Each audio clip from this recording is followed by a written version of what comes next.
everybody! It's me, Leo Laporte, Richard Campbell, and Paul Thurrant have the week off. Of course they do. It's Christmas. But we decided it'd be a good time for us to put together kind of the best of 2024.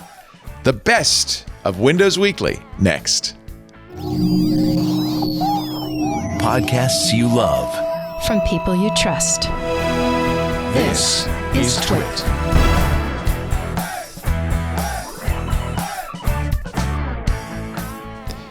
This is Windows Weekly with Paul Thurrant and Richard Campbell, episode 913 for Christmas Day 2024, the best of 2024. Hello, everybody. Leo Laporte here, Richard Campbell, Paul Thurrant, enjoying their families, I'm sure, right now on Christmas Day, as I hope you are as well, but we're glad you're here for our best of episode.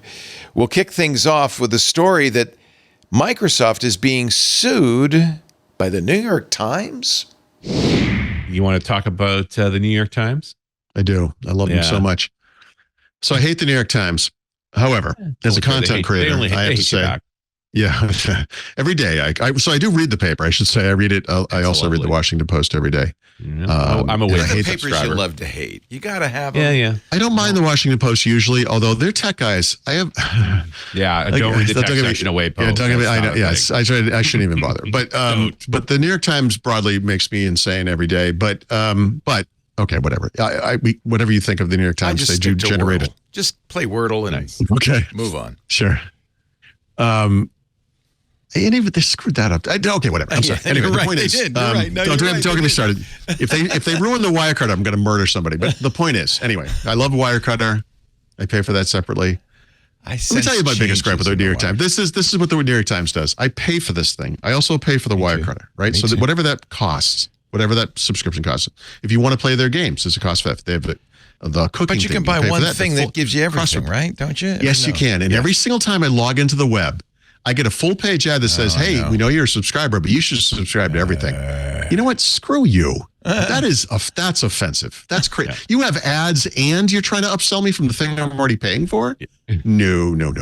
I hate them so much. Anyway, the New York Times has sued Microsoft and OpenAI, which I think is beautiful, for copyright infringement. The idea is that they have basically can demonstrate very easily that they have trained OpenAI, ChatGPT, on New York Times copyrighted. You know what else?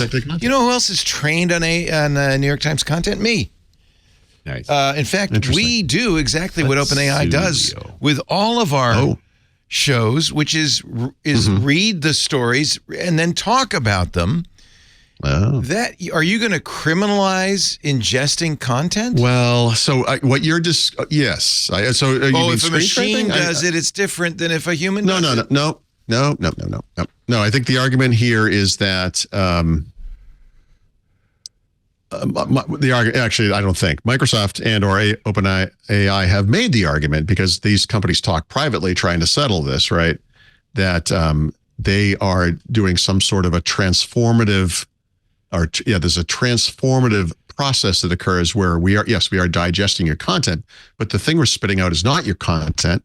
It's a discussion about whatever topic that was informed by your content, to which the New York Times says, excuse me, look at these verbatim side-by-sides where you're literally taking our exact content that we charge people to read. You're making the fair use argument. Like what Leo does when he references a New York Times article is in fair use. By the way, because it's editorialization. Even if I read a paragraph verbatim, it's still fair use.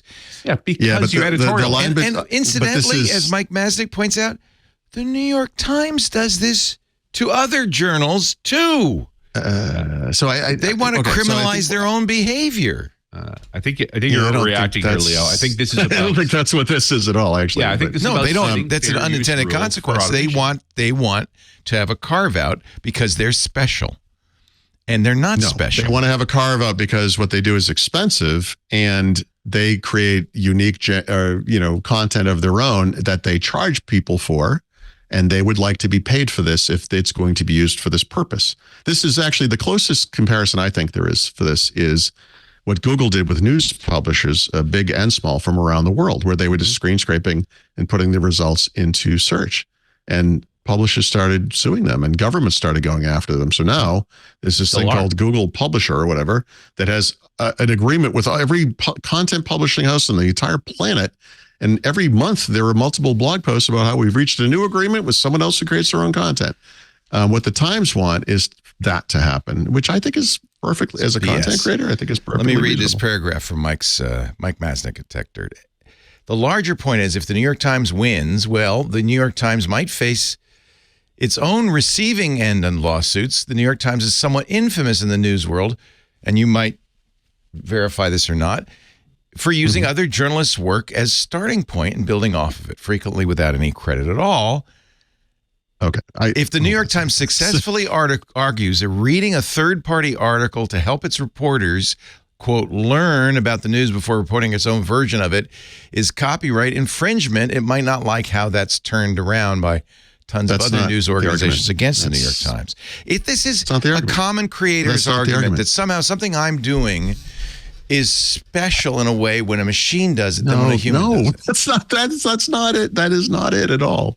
No, the point is verbatim copying and You're saying publishing somebody might go to under your own paywall. Somebody might go to ChatGPT instead of reading the New York Times? I'm saying that the New York Times has demonstrated that they spit out verbatim copy from the New York Times to right, but it's still people fair that are use. paying them it's still fair use if it doesn't have an economic impact on the New York Times. Nobody's going to read the New York Times by going to ChatGPT. Oh, that's like saying no one's going to read the New York Times on the internet, which is what people probably did say 20 years ago. No, it's not like that. It is a little bit like that. You would be nuts. Look, go ahead and use ChatGPT and try to get the New York Times story. You're not going to get it. No, you're not going to get it.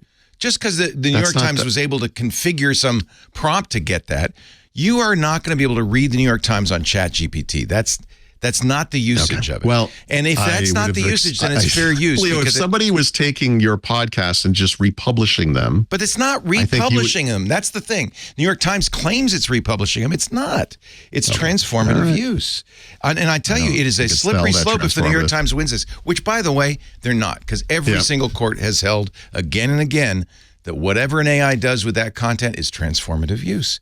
It is fair use. So I think the end result is actually going to be just that there will be a settlement and that the New York Times will be paid for this use. And that's what it really wants. And the lawsuit was a measure it had to take because they could not reach an agreement as to what this was worth. That's something they've come out and said. Unfortunately, we tried in good faith. Google has opened this can of worms by paying some journalism sites. And I think actually OpenAI has done it as well. Sites. And I think OpenAI has as well. And so unfortunately, they've opened this can of worms. I wish they had just said, no, this is transformative use. This is no different than a human reading. It's a tough thing. It's a tough one. That's a tough one. I don't know. You're anthropomorphizing software there, Leo. Like it's not. No, they're saying there's something specially different about a machine doing this than a human. That's not true. That to me doesn't really make that's not really I think the there's something especially different about a human doing it than a machine. But in general, what is the difference? Technology. The regent of Harvard was just fired for plagiarizing. And if you look at what that plagiarism was, it was nothing. This is way more blatant than what that woman did. I don't know. I appreciate that these rules need to be pressed against. I don't know which way this is going to go, but if we don't have this pressure, it is going to. You can't wait till it's over. The problem with technology is it moves so fast and then some market disappears. It's not like journalism in general or newspapers specifically have been doing great recently, right? Well, that's the argument, but I think that's a bogus argument. Like, we have to save the creators. We're also going to see both sides of this because the Japanese are going the other way. Right, like they are more and more opening up. Everything is fair. Anything touched by an AI is open to use. And I think that's correct. A real question of what's going to happen, what's going to happen to creators. Right, like the experiment is taking place. Right. And it could be destructive. We don't know. It's going to be interesting, but the Times has gone through the near-death experience of all news is free. I have a goofy little blog of my own, right? So let's say I'm looking at my news feed and some site that does what I do says, hey, Microsoft announced something today. And I go to, and of course, what I seek out is the original Microsoft post. I don't want to go to base it on whatever they write. A lot of these goons don't even link to that. So I got to go search it, or I think about like, okay, where could it be? What blog? We went through this on the show the other day. Yep. And I found the original Microsoft thing. And then I write a story based on what Microsoft has said. Do I owe that original thing that was in my feed some sort of credit because that's where I saw that this happened? Or does that not matter? There's a little ethical debate, but that's the that's the 1 pixel tip of this giant iceberg of what is ethical and or legal. I don't know. I think the New York Times is right to want to be compensated for their content being used. I think you're insane, but okay. I don't think you want that to happen because I think you would be regret it in the long run. The New York look, they created some examples. I want you to go to ChatGPT and try to, get the New York Times out. That's a lot of work from a third party to do that. They're not that I don't even know the content. Well, that's my point is that these are specious examples the New York Times is providing. Is anybody going to go to ChatGPT instead of reading the New York Times? Not today, but people go to Wikipedia to read the news. It's a very good news source. Wikipedia is not doing original journalism. Sure. That's the next thing. It's not a good place for breaking news. Editorialization. I could picture someone saying in the same way they would say, hey, Google or, hey, whatever Amazon's saying is say, I heard something just happened. What's going on? And I could picture them doing that with OpenAI or whatever, or ChatGPT or whatever comes out of that. It is what it is today, but that doesn't mean it stays that way. People Google search that stuff. So this is another way to get to that data, It's fine if it's like this, AI is great at summarizing things and you can say, hey, look, here's a bullet list of all the important points of the story. That's transformative, I guess. But just the New York Times doesn't want them to do that. No, I could see if that. I were OpenAI, I would say, well, screw you, New York Times. We won't ingest your stuff. Won't use your data, right? They should not ever pay for this stuff. That's a big slippery slope. They made a mistake. Wow. All right. Well, the question is, how good will a machine? Well, that's like saying they sucked in my book, and they're just going to spit out chunks of it, and it's like, why should I get paid for that? But it doesn't spit out chunks of it. It transforms it. It summarizes it. It does not. Except when it doesn't. But what if it didn't? That's my point. Stable Diffusion ingests a lot of different artists, and maybe it can create something that looks just like Thomas Kinkade, the painter of light. But anyone Thomas Kinkade would have no justification. Yeah. Exactly. They would have no justification because that's how every painter works. I do think there's like what people are waiting for with AI generated art for it to finally spit out something where you're like, wait a minute, that's a painting that exists. Like, so far, no. Right. But it's that, like, what is that? A Million Monkeys or whatever. It was always, well, let's face it. This whole thing started with the mangled Getty logos, right? Yeah, sure. But they're mangled, right? They So they're transformed. Yes. I wonder how Getty feels about that. Yeah. Yeah. If Getty doesn't like it, they shouldn't put their, pictures online. I am surprised to hear you taking this stance. Oh, well, of course I am. Someone who puts his copyrighted material online. Yes. Well, and because that's how I work. We don't do original journalism here. I don't. Hold on a second. But you do. Actually. No, we don't. Most of our shows, like TWiT, for instance, we're reading all the news articles and talking about them. Well, but you're not narrating a read article. Occasionally, I'll read a paragraph from it. Sure. Of course, but that is fair use. That's fair use. That's the definition of fair use. Playing 10 seconds of a song is fair use. Playing the entire song and not paying the artist is theft. Right. That's just, in no case does ChatGPT regurgitate entire New York Times articles ever. Yeah.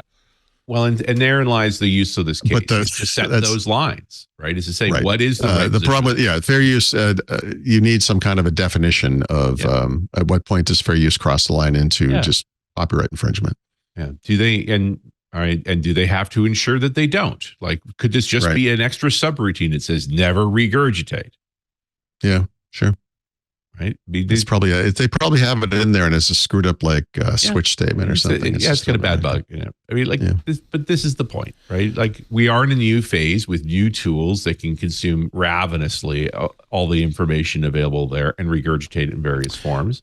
As long as it can, so now we have to modify and improve our fair use rules to say what's fair and what's not. Yeah. So one of the 4 tests of fair use, by the way, fair use, we act like it's a law. It's not. It's not. It's the right to. It's the right to defend yourself in court, as Larry Lessig famously said. But by the way, part of it involves actually actively protecting yourself, and that's really what the New York Times is doing here. If they don't showing their intent, they don't get to. What they need to demonstrate. The 4 tests include the effect of the use upon the potential market. What they have to demonstrate, and no court. By the way, this is a failed case, guarantee you. But what the court would have to say is, people are reading ChatGPT instead of the New York Times. It's hurting your market.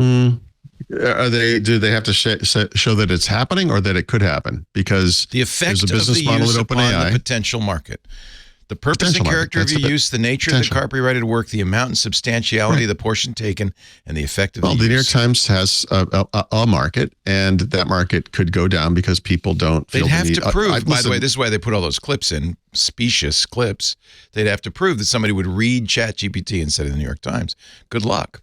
You just go ahead and try and do it. Could you prove that no one would do it? That it's impossible?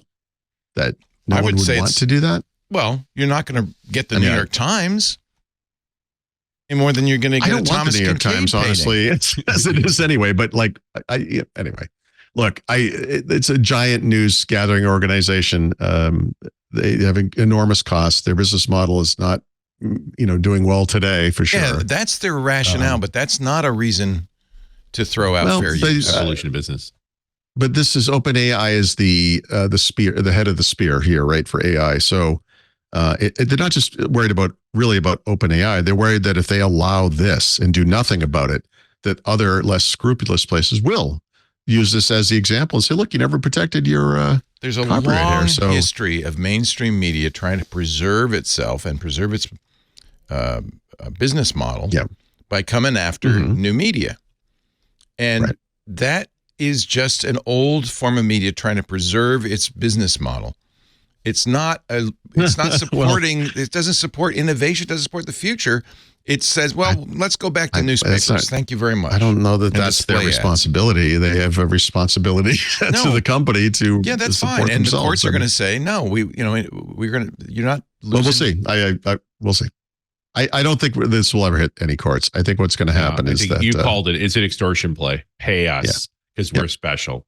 And that opens the floodgates because like I said, there's a precedent with Google, and I think that's the model. They're going to have to. I mean, look, Microsoft and OpenAI have kind of ridden this kind of free horse for quite a long time. Building up this incredible empire that no one can assail. That has nothing to do with the New York Times or any newspaper. It has to do with Google and Amazon and all these small companies. Well, and has been brought up in the chat. And those tech giants are making billions. Could that was in the lawsuit, right? So get your hand out now, or forever, hold your peace. Yep. Right. Or got to protect the shareholders. Yeah. Right. Yep. No, I don't really think this is specific. I think it's more like this shows what's possible. Here are some examples, and it's not like this is going to get better. No, like they also jumped to the biggest game. They went with the New York Times, which you should do, recognizable name, and Microsoft. Right. Yep, there you go. Perfect, smart. I think it was smart. It's about and everything to lose because whatever whatever precedent. Well, what if they do lose? What happens? I mean, it's just the way it is right now. So, whatever. I mean. There's not. You'll lose whatever money it costs you to make this case happen and pay the lawyers, I guess. But it's not like the New York or Microsoft or OpenAI could like countersue them for damages or something. They're so it's not. It's I think this was. I'm surprised they didn't reach an agreement, frankly. Well, and I'm sure exactly. I'm sure Microsoft now they're playing court step chicken. Yeah. Yep. Yeah, I mean, this is what could have happened in the Epic Google case, because these guys, the terms that Epic wanted were what it is already doing for Spotify. Like, all it had to do was just be agreeable and do that thing. Yeah, we're like, but they're playing this game. We want to ride out those revenues as long as we can. Yeah, the difference between Spotify and Epic, by the way, is that games are something like 85% of the revenues that app stores make. Music is not. So that's the rationale there. Incidentally, the other thing that's telling in this lawsuit is that the Times is demanding a jury trial, because they know a judge will throw it right. An emotional play, yeah. But if you only go with the facts, you're not going to win it. Yep. Yeah. Well, that's their right. They could win in front of a jury, because the jury's going to say, "Oh, the poor New York Times." I'm sure. I don't know that. I'm sure they seem very powerful to individuals. I don't know. But having this resolved would only strengthen the ability to build LLMs, because it adds certainty either way. And certainty is what you need when you want to raise money and build a product. I think we really want to act, as we did when the internet started, in favor of innovation and supporting a new technology. And having the old technologies say, "Oh, well, wait a minute, what about us?" It's like radio suing TV, saying, "Well, Well, hold on, that's a little too general, because I mean, you could argue when cars were happening, is Microsoft, holy cow. Well, I mean, what's the we're not going to have cars because the guys that breed horses are too powerful. Here's what happens. Here's what happens. Microsoft and Google and OpenAI agree. They pay licensing fees, which kills innovation where it really is supposed to and needs to happen in open source. And that all you're doing is solidifying the power of big tech. Who's responsive? But you're talking. This is very vague. Like New York Times, OpenAI, and Microsoft. None of them have any responsibility to open source. Like they all have business models. Right. Which is why this is a terrible lawsuit. Because if they succeed, either in court or by getting a licensing agreement, the only people at disadvantages is open source AI development, which is the most important thing right now. Period. That lawsuit's going to go on for a while, don't you think? We shall see. It's one of many. You're watching the Best of Windows Weekly 2024. We're so glad you're here. Happy holidays. On we go with the Best of 2024. Let's talk a little bit about, I think for Microsoft, the most important product announcement of the year, Copilot Pro. I've gone through what I think of as the 7 stages of guilt when it comes to AI. It is, it isn't, it's great, it's crazy, but whatever. Richard very calmly, rationally was like, nope, this is the year 2023 where Microsoft is going to announce things, and then 2024 is going to be when they implement them, right? And by the time I hit the end of the year, I was on board with that. Yep, he was right all along. And we didn't realize how right he was, because less than 2 weeks into the year, they implemented everything. I thought last year was crazy. What what? Like, if you had said to me, this is how 2024 is going to go down. They're going to slowly expand Copilot for Microsoft 365 to bigger businesses and maybe lower the 300 license, smaller businesses go. Yeah, they got all the big ones. They'll move that down. Right? Yeah. They had said, we're going to bring this to consumers. So maybe sometime by mid-year, second half of the year, we'll have a third tier of consumer Microsoft 365, which is a little more expensive. We'll have the AI stuff maybe. We're going to eventually allow, look, there was no version of 2024 where they were going to let people, like individuals, build GPTs of their own. I don't even know why anyone would want to do that as like a normal mainstream human being. They did all of everything I said and more 3 days ago. Like it's out. Well, the GPT builder is coming, but they announced it. I don't know. I don't even know what to say anymore. And well, I do. I have one thing to say about this, but Copilot Pro is the consumer product. Copilot Pro is basically Copilot for Microsoft 365, but for consumers, right? It adds the AI features that are in all the Office apps. It gives you some consumer-oriented things like the whatever they're calling the image creator thing today. You get extra credits and extra quality and peak time usage and all that kind of stuff. And you're going to get this Copilot GPT builder, so you can build your own little personal GPT. And this is the kind of thing Richard is actually doing right now. I think Leo is too. I've been with OpenAI's ChatGPT, which is the same, right? Yep. So, and I've been thinking about how would I do this for myself. I have 30 years of archives. And Perfect. Make a Paul Thurrant expert system. You'll never have to write another article. Well, not write another article, but rather one of the weird problems I have because of how much I write is that I can't. Oh, did I write this before? Yeah. Yeah. I'm like, did I do this or what did I say about this or what? And finding this stuff is actually very difficult. So that would be useful to me personally. I can't imagine anyone else would need this thing. But imagine if MSDN and TechNet could have been put into expert system, right? Sure. I don't know why they haven't done that, frankly. Maybe that is what Microsoft Learn becomes, right? We'll see.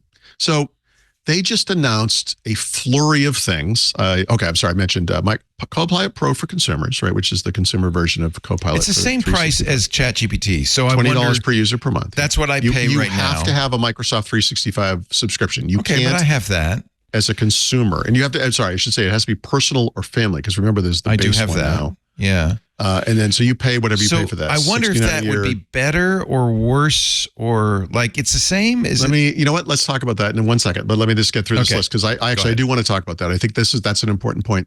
If you have a Microsoft 365 business account, you might do that as your own. Like you have a custom domain. You're like, I have the basic thing. You can't do Copilot Pro. You have That's so weird. You have to do the $30 business one. Yep. So they have the $30 business one that's available basically to all businesses. They've removed the exceptions. They've removed the baseline number of licenses. It's no more 300.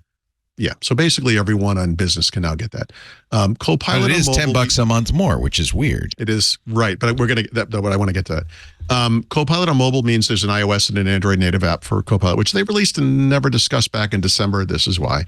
And then Copilot is appearing also in the Microsoft 365 mobile app, which remember is the all up. It's kind of like OneDrive, Word, Excel, PowerPoint, and OneNote, I think, all in one app or whatever. It's going to be in there as well if it isn't already. And then I think the most confusing thing, honestly, when I think about mainstream users and Copilot and AI, I got to say the terminology is maybe the biggest hurdle. So this notion that they're going to give individuals like a Copilot GPT builder, I'm pretty sure this is the first time Microsoft has used GPT as the name of anything in their little ecosystem. I think people associate that with OpenAI and Chat GPT, but it's okay. Copilot GPT builder. In other words, you're going to build your own Copilot essentially, right? Okay, cool. All right. So why is the business version of Copilot $10 more per month? It's because of the Microsoft Graph, right? The missing piece for Microsoft on the consumer side right now, it's why Copilot in Windows 11 is so lame, is that they don't have that thing on the back end that ties together all those disparate data sources that exist in an organization. What they're trying to do is leech in all of your email through Outlook, leech in all of your personal data through OneDrive, leech in all of your activity online through Edge, and then use that as sort of a mini Microsoft Graph. But the reality is, it's not there, right? So I think that's why. It's also the difference between what I would call like a commercially backed, licensed, supported service versus we're going to let you make cute pictures with, Bing on, or whatever they're calling it, Copilot now. It's consumery, right? I think $20 per month. Look, when you're paying as an individual $69 a year for 12 months of this service, and you have to pay an additional $20, not for the year, but every single month, I think you've just eliminated 99% of the people out there who are like, wait, what? That's incommensurate with the cost of the thing. And arguably a lot of the value isn't there because you don't have this big graph data set that the companies are taking advantage of. Yep. So that might also be intentional. Like I feel like they've rushed this out just to see what would happen. So I think you're right. And I think by making it prohibitively expensive or restrictive, which is what they did in November, and now it's just expensive, they're cutting down on the number of people who are going to try it and then come out and say, this is garbage. Because one of the big problems for Microsoft is in their rush to AI and now their rush to implement it, what happens if they poison it? What if so many people say this is garbage that they never come back? Right. This is a real worth danger. A slow rollout. I mean, I would point out that the $20 a month is what you pay for ChatGPT Plus. So it's like, this is the alternative offering. Yeah. But what do you pay for Copilot, GitHub Copilot? 10. Right. See, to me, that's a very targeted offering with a very clear value proposition. And it is expected to go up. Right. And you can't make a GPT with it. But at $10 to me, it's code focused. that's commensurate with the value that you get.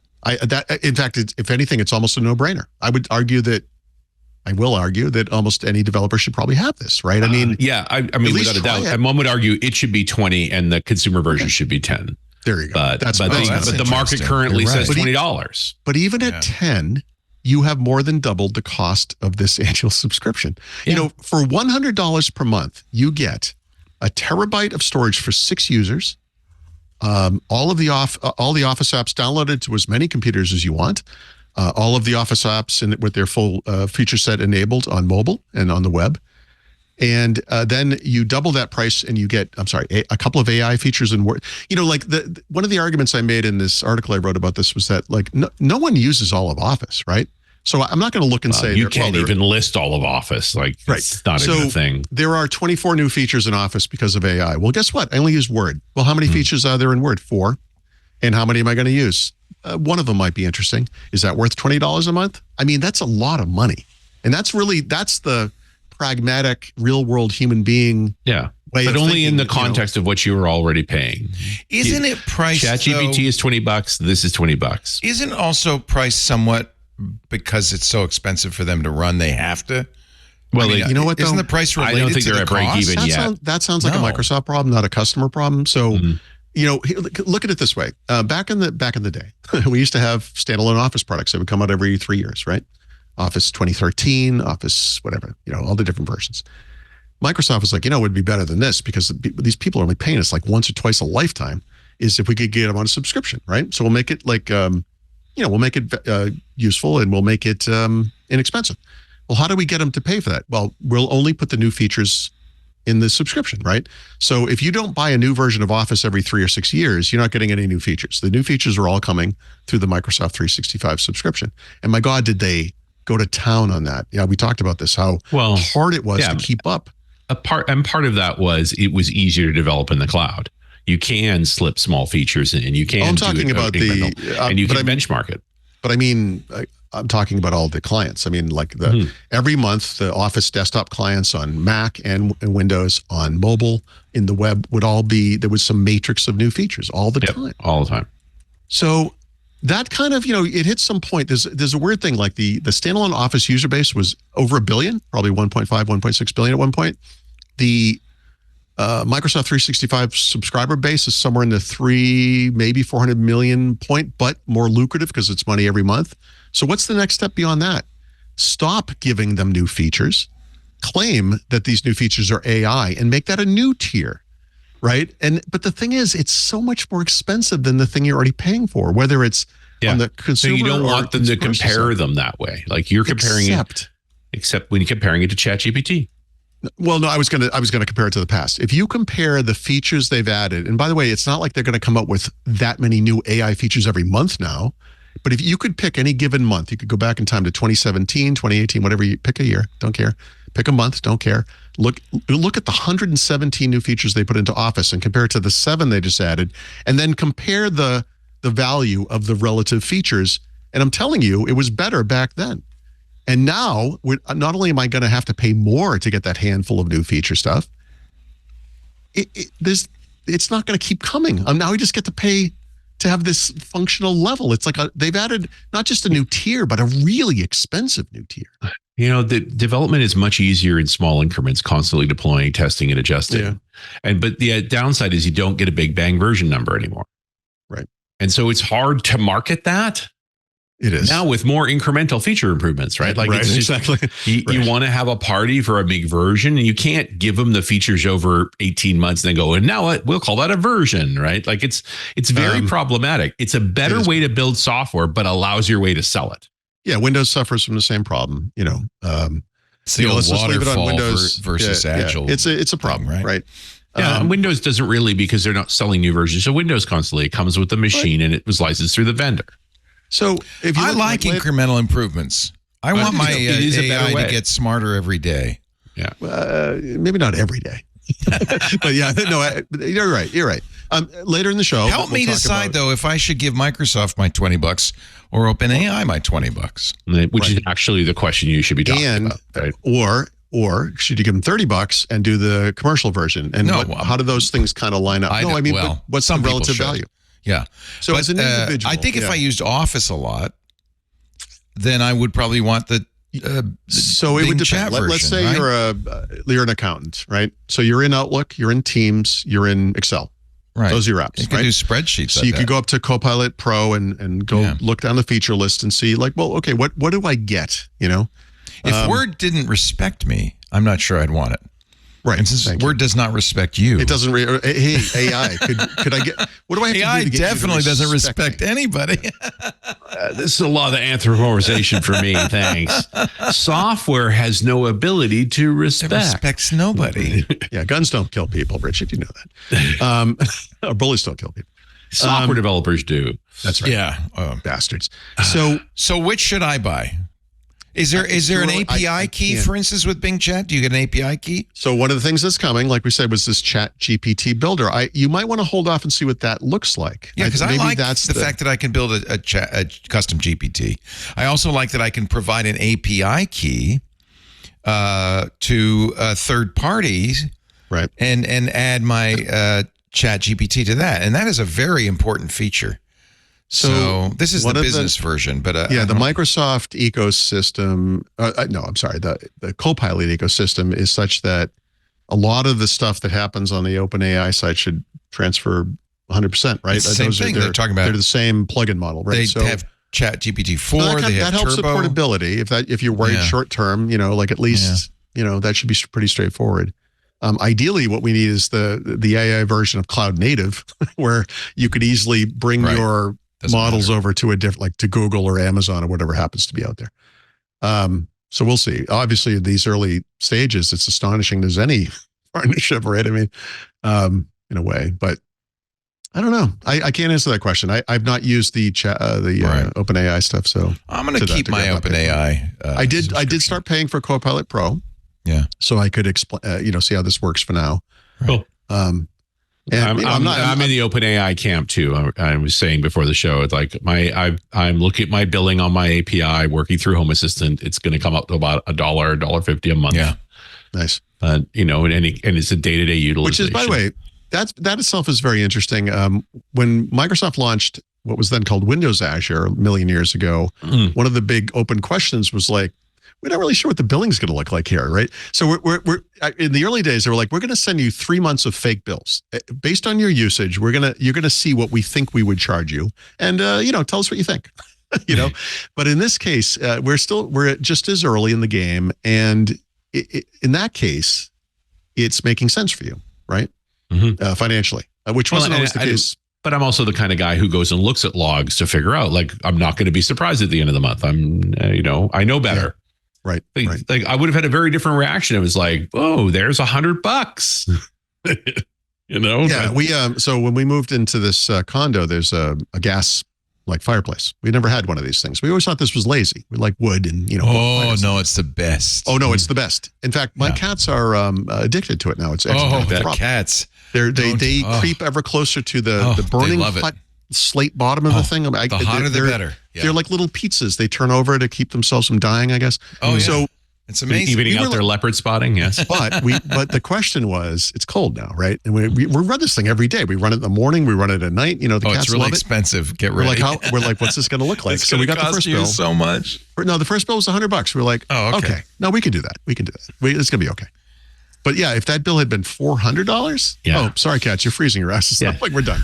You can die now. Yep. Make your own heat. Yeah, it's kind of I always think of it as it's a cosmetic heater. It's not. It's a luxury heater. It's very warm in front of it, right in front of it. It's very warm. Like we don't have there's no temperature. Some of modern ones, I think we have a heat pump, so it's much more efficient to use the heat pump, I think, than it is to. We got baseboards in here, but we've been using wood. So we cut a bunch of trees on the property that needed to get. Chop those trees down. So hold on. Burn them. It was that or they fell down. Plenty of trees, Leo. I don't know. It's not like a bunch of them burned down this year. Yeah. Just take that tree and put it in the atmosphere as carbon and let it protect the whole planet. There you go. Yeah. See, and the whole planet warms up. The cats are going to be so happy. That's 2 degrees Celsius between friends. Yeah, actually, our stove or whatever it's called, fireplace works if the power goes out. So we may need it. Right. We might be. No, it's nice to have a gas backup. Yeah. That's kind of neat. So, yeah. Anywho. Anywho. Yeah. So all this Copilot stuff just happened. I have my concerns about, maybe they're going too fast. We'll see. I'm kind of interested to see. My God, it was like January 14th or 15th. It's going so fast, but is it too fast? Is a different question. If Christmas, the holidays hadn't occurred, they would have released this thing on December 2nd. Like they've been raring to go on this. They're going fast. Yeah. So this past week, I should say, back in January, I think it was, Microsoft talked about this notion of bringing a custom GPT builder to Copilot for Microsoft 365, and I think they said at the time also the Copilot Pro. It is available now for Copilot Pro subscribers like myself. And so yesterday I flew home from Mexico City and had sporadic Wi-Fi. So naturally I built a Copilot bot as you do. I was in the air, as one would. And I was working on it again today because it's not quite what I want. But ideally, what I would be able to do is say, hey, I have this website. It has a bunch of content on it. And I'm going to ask you questions, but I only want you to look at my site. Yes. All right. Don't look anywhere else. And I can't get it to do that. But what's interesting is I can throw it questions like I would to Copilot. And I haven't tried this. I suspect this will work fine. Let it answer the question and say, yeah, but I only want the answer to come from my site. And then it will say, okay. And then it gives you the answer just from my site, right? That works today. You can do that right now. Or I can do it anyway with this thing. But to make it work that way all the time, I can't figure that out. And I don't know why. There are these two very broad option checkboxes in there. One is use search results and the other one is image generation. If I turn off web results, it doesn't do anything. Like I can't even look at my website. So it's not like that would make it, I very specifically designed it, for lack of a better term. That's a stupid way to put it because I didn't do much work. But to only take information from Thurrant.com, but it does not do that. It says it's going to do that. I just did another version today, and it very explicitly says this will only provide information from Thurrant.com. Then you ask it a question. It's like Wikipedia, The Verge, whatever Reuters. It just doesn't work that way. That's annoying. Yeah, but obviously that's not really what this kind of thing is for. A couple of weeks ago, Microsoft added these custom GPTs, which we've seen in OpenAI as well, for things like, image creation, which we already had, but vacation planning, recipes, and I think fitness training, right? Fitness training. And those are good ideas. Those are good subsets, right? You kind of cut down on the volume of information and maybe it becomes more reliable and accurate.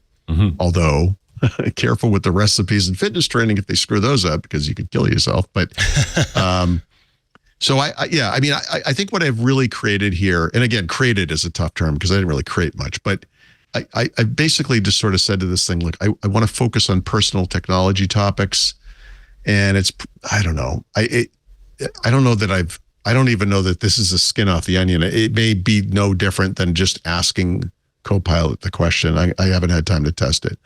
But an interesting capability. You think this would be the thing it could do, right? Is index a site. That seems to be the logical thing to do. So Microsoft does have a graphical interface. I'm forgetting the name of it. There is another tool Microsoft has for developers where they can create a tool using Copilot that does exactly what I've just described, right? So that capability exists. If you go into the interface for this custom GPT thing in Copilot, it says that you can upload your website to it. And it's like, I'm not uploading my website. Here's a PDF version of the 18,000 articles I published since 2015. No. And, but there's something interesting here, right? I think between the capabilities that sort of exist today, not necessarily here, but elsewhere in the Microsoft stack, the stuff that we know is coming in Copilot for Microsoft 365, especially the OneDrive bit, right? There will come a time, and given the speed at which this is happening, probably before the end of the show, where I could create some kind of a custom GPT that's not just the content from my website, but I could point it at my OneDrive archive and say, here's the 30 years of stuff I've written back when I worked at Windows IT Pro, back when I wrote paper-based books across a variety of Microsoft topics. whatever it is. Here's the notes I took during a meeting with someone from Microsoft. And then you could point it at all that stuff collectively and say, it's sort of like it's almost like a Paul Thurrant mind meld in a way. Mhm. Like, I want to know more about this topic, whatever it is, and have it actually go through that body of work. I think might be kind of interesting, and I'll play with that because, at that point, I guess I don't even have to show up every day. But, what might I think of this topic? Right. I don't know, based on what you've written for 30 years. Exactly. Yeah. The challenge, we'll see. The challenge here especially is that its ability to properly determine what it's going to say next required this whole set of training data that gave it that ability. And then trying to take that and sort of separate it then from its index of content that you want to have it pay attention to. If Leo was here, he would be talking about the probably effusively talking about the GPT that he created for one of the programming languages that he uses. Lisp. Yes. We've heard of it, yes. And I'm sure. Yeah. I am a big nerd, and I run some Dungeons & Dragons campaigns, and I've actually created a couple of GPTs that are custom to those campaigns. And so if there's something that I need help with in the moment where the players do something completely unexpected, I'll pop that in, and then it has the context of what's happened thus far, and I think that's really cool. I really think this kind of thing is very interesting. I mean, that is literally the nerdiest example I've ever heard. But you create this world that has maybe a history and famous people in it and characters and events and everything. And, if you were Tolkien writing this book, I don't know how he did things, but, I would have a hard time keeping the stuff in my brain, and having a reference that you could go to find things out, I think is fascinating, right? I think that's a really neat thing.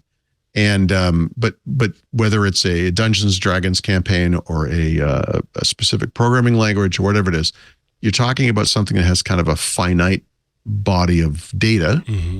And I think that's the type of thing that AI would be good at, dealing with, summarizing, providing answers against that data, right? And that, I'm kind of talking about the same thing. Again, not as geeky as your thing, but a finite body of data that, for me, in my case, has spanned, like I said, 30 years, but whatever number of articles, whatever number of books, whatever it is, there's there's a body of work there. I mean, it's something I'm really curious to, it's like when you're a little kid and you hear your voice on a tape recorder for the first time and you say, I sound like that, I should know this information fairly intimately, but I think I'm going to be surprised by some of the stuff that comes out of it. I'm just curious, to see what that looks like. Absolutely. I think, that. So Google had, I can't remember what it was called, but something with the word notebook in it.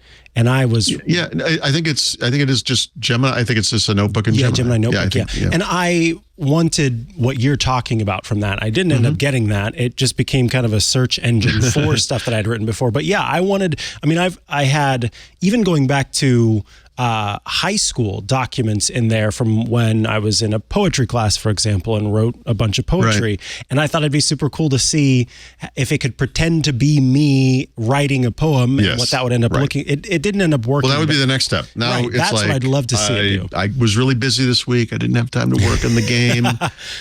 What do you think I might write? Given the body of work that's come before, what is the next installment look like? Or Russia's back at it again, trying to get into the servers. How would I handle this problem? Right. How would I respond to that? If I were Microsoft, I'm not saying I am, but if I was, So you said you kind of called it a search engine. I think you literally called it a search engine, right? Search engine's kind of an interesting term because I feel like we're going to start shifting on what that means. But sometimes you go to the web and you're looking for an answer to a question. It's a fact. The date of something. What day of the week was April 21st, 1985 or whatever, right? Right. So those things are just, whatever. It's like you spit out a fact, and that's kind of fun. But I think the summarizing bit is what's really interesting, right? Look at everything I've ever written about OneDrive or something, and when did what what happened with, remember OneDrive used to have, before Files on Demand, I can't remember the name of it, there was this other thing. What was that called? And to have it kind of go back and look through stuff and then say, in April 2020, you wrote this, and then in 2021, it was this, and then it changed to this in 2022. Just like that kind of a bulleted list or not, or whatever, just like a summary. I still think there's great value in that. This is going to be very interesting. I think it's going to surface things that we're just fragile enough as humans, we kind of forget, or it's going to draw these kind of comparisons that we never connected ourselves. Yeah, the comparisons especially, but also what you're saying there. I remember reading a couple of books about memory and human beings, and the argument made is that our brains were never designed to be these deep storage devices, that our brains are very good at processing and very good at in the moment. And so getting all of that stuff out of our brain and down somewhere even frees them up more to do the processing that they're good at. So that would be cool to have. How many times you're walking down the street, you kind of catch something, peripheral vision, you look, and it's like, it triggers this. I remember something now. Yeah. Or you smell something, or whatever it is. Especially smell. And you're like, oh my God! Like I just had this. Or you see someone who's not the person, but it reminds you of somebody, and then you're suddenly those scenes are playing I think AI is going to provide this moment for us, if you will, as we search our little collective histories here. Yeah. Very cool. I considered making this the top story today because I was going to ask you why you buried this one, because it's certainly a storm in my world. This may be one of the biggest stories of this year, and I know it's just beginning of April, but randomly and coincidentally, totally lucky, a Microsoft engineer who was working on benchmarking a Debian distribution in a virtual machine, who's not a security guy, wasn't looking at source code, nothing like that, discovered some anomalies in the performance, tied them to a set of compression utilities. 1 second. This is why OCD is good in our business. Thank you. Because no one else cares about 500 millisecond latency. And he's like, no, that ain't right. In your SSH. Most people would have been like, whatever. It can't be. He reported it. This was these were, what's it called? XY or whatever the utility. XZ. XZ. It's a compression utility you don't really see. No. It doesn't usually have a user facing. It is a perfect supply chain attack. Yeah, it's a really good So there's so much about the story that's astonishing, but this would have gone out to basically every stable Linux distribution in the world, and it could have been one of the biggest technology disasters of all time. But the thing that blows my mind the most, like literally, is that the individual, or probably nation state, right, that was responsible for this, was playing the long game. 2 years. They invented 2.5 years, I think it was, of a pretend persona who ingratiated himself into this community, started making contributions, started to be trusted, and then just became part of it. And then he unleashed hell. And it would have gone out to the planet, except this guy randomly found it. And this story is still unfolding. There's still much more information, I think, that will come out of it, much like the Microsoft, hack thing from a couple of months ago, whatever. But it's just awesome. But it's also scary because now, of course, where your brain goes is, oh crap, now we know anyone could do this. I mean, it's not a random kid. No kid's going to do this for over 2 years. But the fact that someone played that game for that long and was successful suggests to me, and probably to others, that there are other people could be doing this, or other whatever. Well, and I mean, the open source side is one thing because, of course, code was visible. So once you scrutinize, you found it right away. Visible but obfuscated. He tried to hide it. They did a good job of it too. It's very tricky to find. And I think that's what actually twigged him, was when he went looking for why is this delayed. He couldn't see anything, and it was just too clever. Then the hair stood up on the back of his neck. Like, that's strange. I better call somebody. What about? I mean, a classic, the real sort of mole approach. Become a Microsoft employee. Spend 2 years until you're contributing to it. Card keying your way in and out of buildings inside of Azure. Yep. Kevin King, do you have anything you want to tell us, my friend? You came to us. Was it 2 years ago? 2 years ago with no history. No, I'm sorry. no track my record. Repository has been disabled. Actually, I found XZ on my Mac. A lot of people with Homebrew would have it installed because it's a utility. It's just a question of whether it was going to be updated. And there is a fix that downgraded it to the old version, so but you may have it if you have WSL running on your Windows machine. It's because it's not something you would install, but it's something many other tools It's in a install. package. It is a proper supply chain attack. Yeah, including OpenSSH. He might have literally saved the world. This is incredible, isn't it? Yeah. I mean, Andres Freund, who is a German Microsoft employee. Do we know what he does? he works on Debian. Yeah. Oh, for Microsoft. Okay. This is the thing, it's hard to explain. I don't actually know what he does, but think about how big Microsoft is. Think about how much Linux is happening up in Azure. Yep. It's probably related to that. To a lot of people who think about Microsoft from the outside, it's not what we think of when we think of Microsoft. No. But of course, they have these people, right? Well, and listen, if this doesn't fix Microsoft's reputation with the open source community, nothing will. If this doesn't do it, I mean, what do we have? What could you do to solve this problem? I do like it that he found an obfuscated script which was executed at the end of a configure, but he was able to unobfuscate it. And one of the things it does is it copies a file called bad3 corrupt LZMA2. So okay, just a little tip to hackers. Better name. No. There's actually I appreciate that your was a stamina, long time maybe a existing little more file. It detail was a test file. orientation. That file, because it's a test file, LCMA test file. That's right. So it isn't from the bad guy. No, well, it He was from the bad modified guy. a The test bad guy file. modified an existing test file, so you would ignore it. It had always been there. Wow. No. There are That's so many sneaky. levels of clever here. Steve Gibson did a whole half hour on it yesterday. It deserves every minute. The of it. whole, and I think I it's a bet novel. he touches on it again in the future. I think we're going to learn a lot more.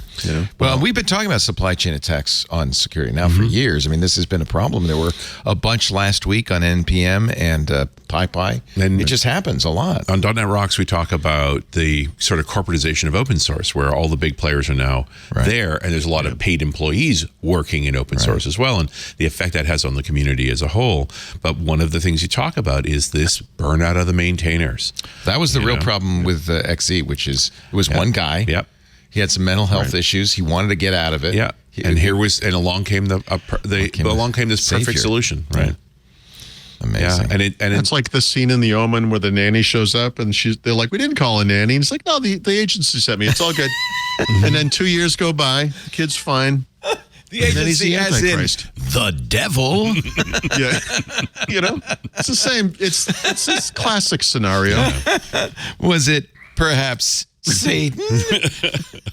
Yeah, exactly. It's all for you, Damien. What a great movie, by the way. I love that movie. Good on Andres Freund. You got a good man. I hope you got a promotion out of all that. You're watching the best of 2024 for Windows Weekly. We're glad you're here, and happy holidays. On we go. Let's talk about the new Copilot Plus PCs. They came with something that not everybody was too excited about. So we can today at this event we call Windows Weekly summarize the totality of a build. Why don't we start at the beginning with Monday's Surface announcements and this new Copilot Plus PC. I note, by the way, that there's a space after plus but not before it. So I'm thinking they pronounce it. You can tell me Copilot Plus PC. PC. Yeah. Not Copilot So that's Plus actually PC. That is one of the many confusions that we will discuss. Because, there's a lot of fog of war to this. Yeah. You wonder if the product is just Copilot Plus. Are you sure the fog of war is not the Clonakilty? I mean, I'm just asking.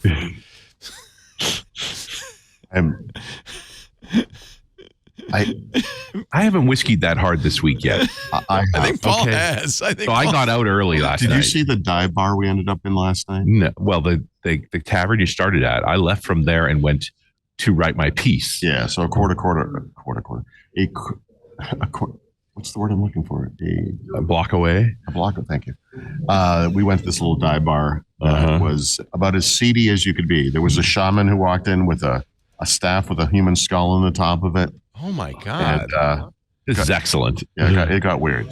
Oh, it's too bad. So you're drinking some thick blue liquor, that happened? They, despite the look of this place, could make a paper plane. Oh, okay. Paper airplane, is that the right name? The cocktail? Yep. So, And there you go. and Tatooine milk, it sounds like. Yes. Yep. Anyway, Right. it got weird. And you ran into a funny looking guy with long hair. Yes. It looks like. I'm looking at your Insta here. Yep. That's not the wizard. No, I didn't get a picture of the shaman. I was afraid. I didn't want to steal his soul. This is clearly later in the evening. Yeah. Somebody's more enthusiastic about this photo than others. He loved it. Be quiet. That's former TWiT employee Alex Gumpel, who's now working in the TV station across from the Space He Eagle. works. Yeah, Is that Como? We were right across the street, almost from there, and up the street from his apartment. So Nice. yeah. Funny. What I found was fascinating about the whole Copilot Plus PC is it's like they're afraid to say Windows on ARM. Yeah. Oh, did they not really mention that? Well, they mentioned the Snapdragon Elite, right? They don't want people to think of it, right? I guess so, because it has not gone well the previous times they've attempted there's some bad vibes to it. Yeah. Here's the thing. So in the history of Windows, obviously, there's been different ways to differentiate different versions, whatever. We've had product SKUs for a long time, NT Workstation, NT Server. Yep. Windows XP Home, Windows XP Professional, right? We still have Home and Pro today. We went off the rails for a while with many product additions for a few versions, but so there's that. We've also had these kind of specialty versions of Windows, right? Like Media Center Edition, Tablet PC, Ultra Mobile PC, whatever. So Media Center. Yeah. I mean, so Copilot Plus PC, there's a lot of questions. Yeah. Right? I mean, it just feels to me like they're trying to force ARM into existence. And so wrapping it in a Copilot blanket, they think it's going to be better. It's also a strangely limiting way to roll out exciting new features because you have to. There's going to be a 24H2. Yeah. Actually, there's going to be two 24H2s, but let's not get too convoluted here. Yet. Yeah. And when you get a Copilot Plus PC, you will get 24H2 with additional Copilot Plus PC features that will never be made available to anyone else. Right. Which is, and this is why I'm still trying to reconcile this in my brain, but I guess I'm going to say my educated guess at this point is that this will play out like Media Center and Tablet PC, that in the beginning, you're going to have to buy a special kind of PC to get this stuff. Right. And then at some time, it's going to be on everything. Yeah, they'll just roll it into Windows. And part of that's going to be the hardware is going to advance. So everybody's going to have that capability. That's right. Yeah, exactly. I'm just guessing because they're not going to talk about that. Well, and there's a question of could we get a Snapdragon on a motherboard and build a PC with it? Oh, that is like I said, there are many questions. Yeah. That is absolutely one of them. So, although not that Qualcomm has ever done socketed Snapdragon, it's always been SoC directly on the board. Yep, this is a new world. Yeah, we don't know. But the fact that Asus is making a machine gives me the possibility that Asus might make a motherboard. Yeah, I don't know how these systems differentiate from each other internally, right? I think it was 8 or 9 of the top PC makers and Microsoft are all making their own computers based on this platform. Is there some common component to all of the motherboards that's, and then some additional stuff that some companies are doing and others aren't? We don't know yet, right? It just happened. We'll see.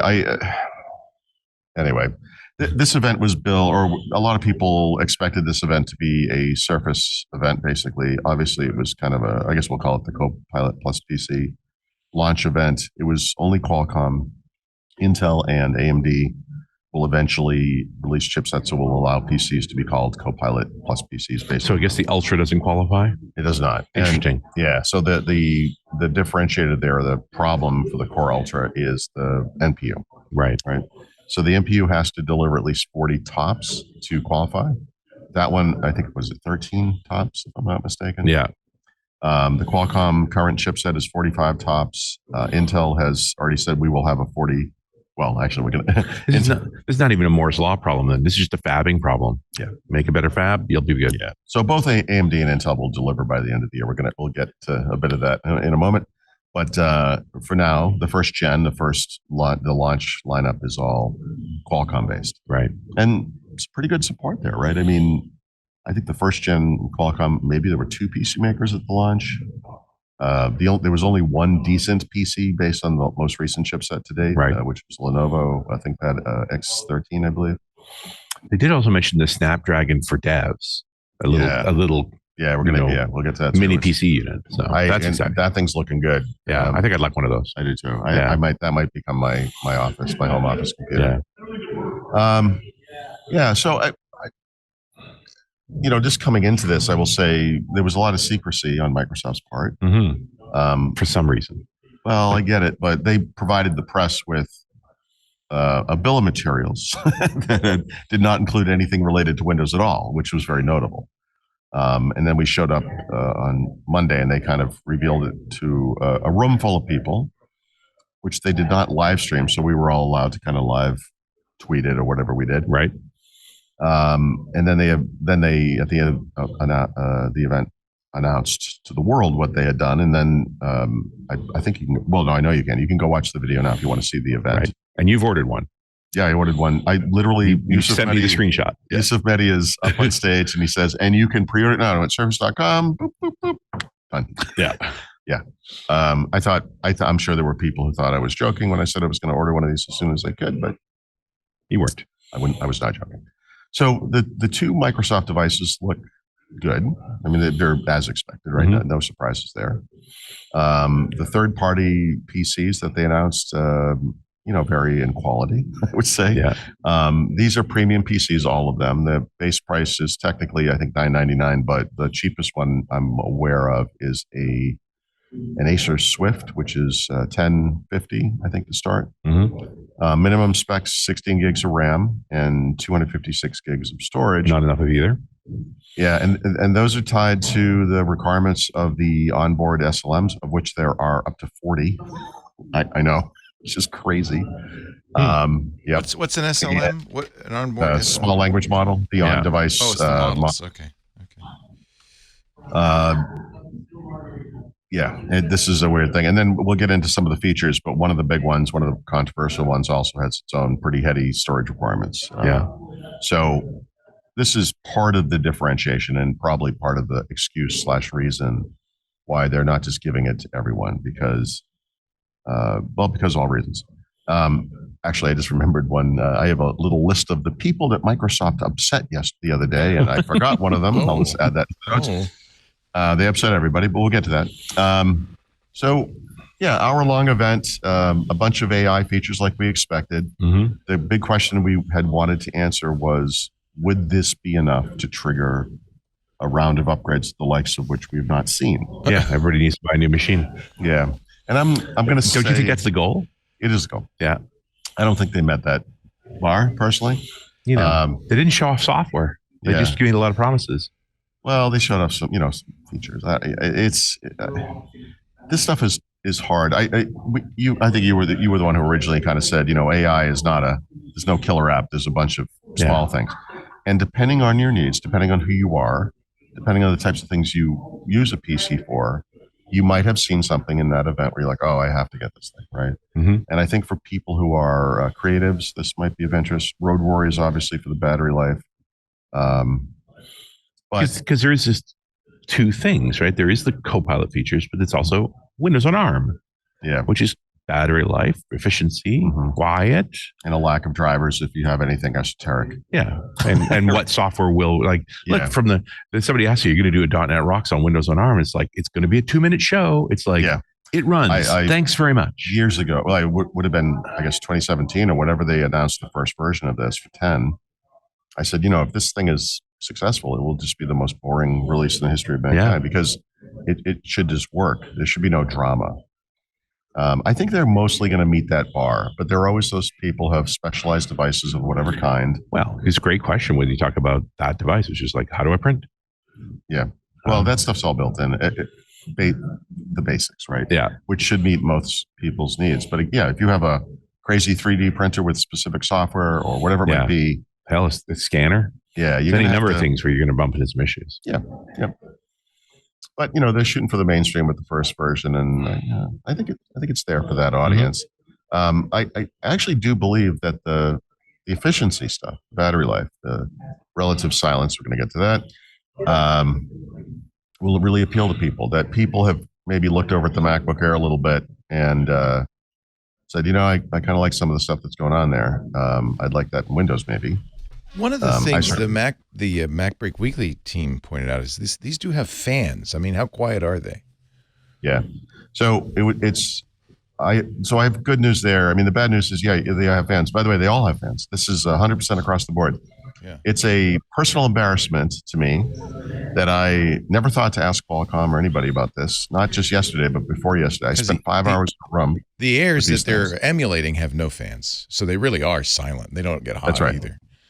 Mm-hmm. Yeah. So here's the thing. The good news is Ryan Shrout, who formerly of Intel, who is now a partner in a kind of an analyst firm, was commissioned by Microsoft to discover what was really going on with these computers and compare them to its predecessor. I'm sorry, they used a Surface laptop for the tests, compared it to the previous gen Surface laptop and also to the MacBook Air M3.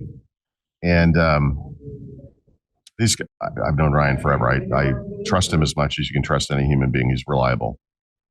This thing either kicked the crap out of or basically broke even with the MacBook Air on everything. Almost everything. The one weird one was using Chrome, the web browser native version, was more efficient on the Mac. But I think part of that has to do with it's been around for a long time.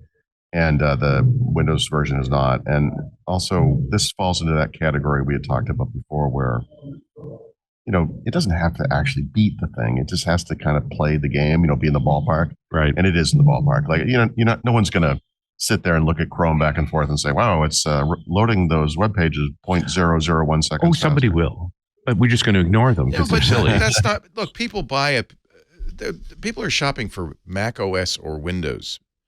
Yeah. It's not, okay. And then they say, okay, well, I'm a Mac guy. What hardware is there? I'm a PC guy. What hardware is there?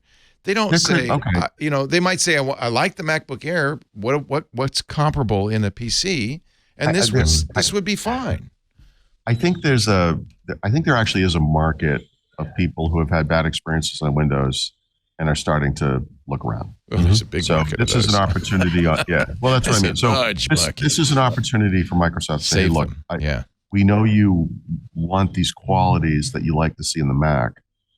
Do we have them over here? But that's why I don't think it has to beat it in benchmarks. It has to be comparable. Yeah. As it turns out, it beats them in bit. But then you also question benchmarks full up anyway. Right? But that was the point of my conversations with Ryan over the past couple of days were very enlightening. In fact, I'm probably going to do an interview with him as soon as I can, so he can you can all hear it from him. But he also has just sort of real world anecdotal experiences. And he's like, I've never ran into any issues. So if you look at a MacBook Air and you close the lid and look at the very back of it, you'll see there's an area to vent heat at the back.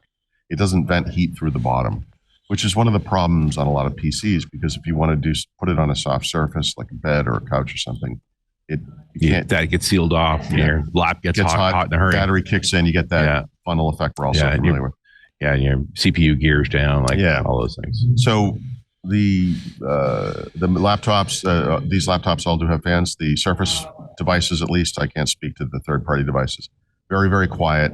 The Surface laptop, the one they're comparing to the MacBook Air, and my God, did they compare it to the MacBook Air? Right. Someone should make a clip of just them saying MacBook Air, and I bet they said it 150 times. And once was a time where they never said their competitors' product names. And now they're saying it too much. Yeah. We get it. You want to beat this thing. Jeez. Yeah. Anyway, it vents exactly the same way as the MacBook Air. So it does not have that. Out the back. Yeah, you don't have that problem. It's going to be fine. Mm-hmm. He said he has the DBA measurements under load, not under load, et cetera. He said this thing is silent. He said, but it does have a fan. Does have a fan. Fan that thin, it's got to make noise. So MacBook or Mac people, Apple people will appreciate the comparison is to the MacBook Pro. And most of those people will tell you, because it has fans. It comes on sometimes, obviously in the load, but it's very quiet. Yeah. And it's apparently landing in that area. Okay. So very quiet. Very, very quiet. So that's good. I was not happy when I discovered this. for whatever it's worth, I went into that showcase they had afterwards. I picked up the laptop. I looked under it. I looked all around it. You don't see any dots or vents or anything. I'm like, nice. And I just presumed it was solid. I walked out of there and I thought it was no fan, and I was wrong. So that's, this is the thing I've been talking about, I think, for 7, 8, whatever months. I'm waiting for that shoe to drop. I'm waiting for that day when some bad news comes out and ruins the whole thing. And we got right up to the launch day, and I finally got that bad news, and it was the fan. And it did have that moment of doubt for me, but I think it's fine. I think it's going to be fine. I wish it seemed like that bad of news, really. Yeah. And but it was that kind of scary moment, right? It was like, oh, come on, really? You're going to just ruin this on the day it launches?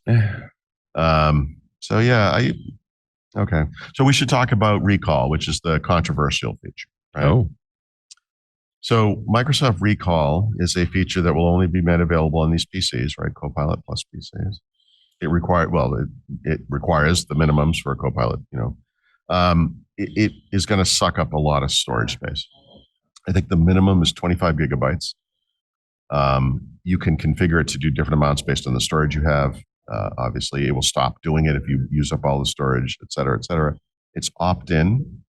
It's all on device. There's nothing going to the cloud or off the PC ever. It's protected by BitLocker, full disk encryption, and this new Windows Hello biometric technology, ESS, that they've announced for 24H2. I get that people don't trust Microsoft. You were talking to someone who has, or I am talking, I guess, but you are looking at someone or hearing someone who very much does not trust Microsoft in some ways. But the way this was presented and the way they've described it, and there's a lot of good information about it, I don't see any issues from a privacy perspective. But I also knew as soon as they started talking about it, because I know my audience, and especially guys in Europe or whatever, where I was like, oh man, people are going to freak over this. And the BBC published a very incendiary and I think irresponsible article in the guise of, let's let everyone just, Microsoft says it's no problem. And here's an insane person ranting about all the stupid things that could happen with no evidence whatsoever. And apparently he didn't even look at the announcement because he has no idea how it works. And, like privacy nightmare, and it isn't, it just isn't. It doesn't mean that things can't go wrong. Obviously bugs, whatever, but the technologies they're using to protect this data are well understood, have been around for decades, proven. Do you trust Microsoft? That's up to you. If you don't, here's an idea: don't enable it. Yeah, you don't have to turn it on. It's offered to you during setup, and you have full controls in the system through the settings app. Switch it afterwards. And look, we all have things maybe that we do on our computers that might be embarrassing. You can pause it. You can turn it off for specific apps. You can turn it off for specific websites, and those things will never be captured. It's impossible for this thing to happen and for there not to be worries and complaints and freakouts. And I get that, but this has been a kind of a sad but predictable overreaction. It reminds me of when they put Cortana on the PC, because we had Cortana on the phone, but not that many people had those phones. But when they moved it into Windows 10, I started getting people freaking out because they ran Cortana and it said, this thing wants access to my calendar. Like, yeah, it's a personal assistant. It has to have that. If you don't trust it for that, you can't use the product. That's what it's for. Yeah. This is that, but maybe exponential. Extra dumb. Yeah. Yeah. So let's start with Recall. I got to tell you, Paul, and you can confirm or deny, but last week where you were saying, hey, wait, hold on, Recall, it's not even out yet, just hold your horses. And then shortly thereafter, Microsoft said, yeah, okay, we're going to make it opt-in and we're going to make it more secure. I felt like Paul must have known that. No, I did not. You did not have early advance notice? Look, just reading the room. Yeah, I mean, nobody has more complaints about Microsoft than I do, right? I mean, but the one thing I will say about them that I guess is semi-positive is they do respond to this kind of feedback, And look, this AI stuff is super important to them. They want to get it out in the world, et cetera, et cetera. But you get pushback from a certain customer segment, which is their commercial customers, and you're going to make some changes. So, no, I didn't know about this, but I knew they would respond, right? The thing is, the clock is ticking, and this creates kind of an interesting conundrum, timing wise, because of the rollout of these Copilot Plus PCs on which you'll get this feature, right? So, I will say their response, came late on a Friday, right? Typical. I guess I could have predicted that one. Honestly, maybe I should have. The only substantive change, honestly, was that opt-in bit, because they told me it was opt-in at that event, and the way they've been describing it since is optional. So optional. I mean, that's different. It's different because it's going to be it would have been enabled by default, and then you could optionally turn it off. That would be opt out rather than opt in. Yeah, both of those things are optional too. So they describe it as optional. As this is it's a dark pattern. I mean, in a way, the screen the sort of negative option billing, that's the dark pattern. The dark pattern was the wording of the screen and the out of box experience that didn't say yes or no. It said, this is what's happening. If you don't like it, do you want to turn this on yourself, or do you want us to turn it on for you?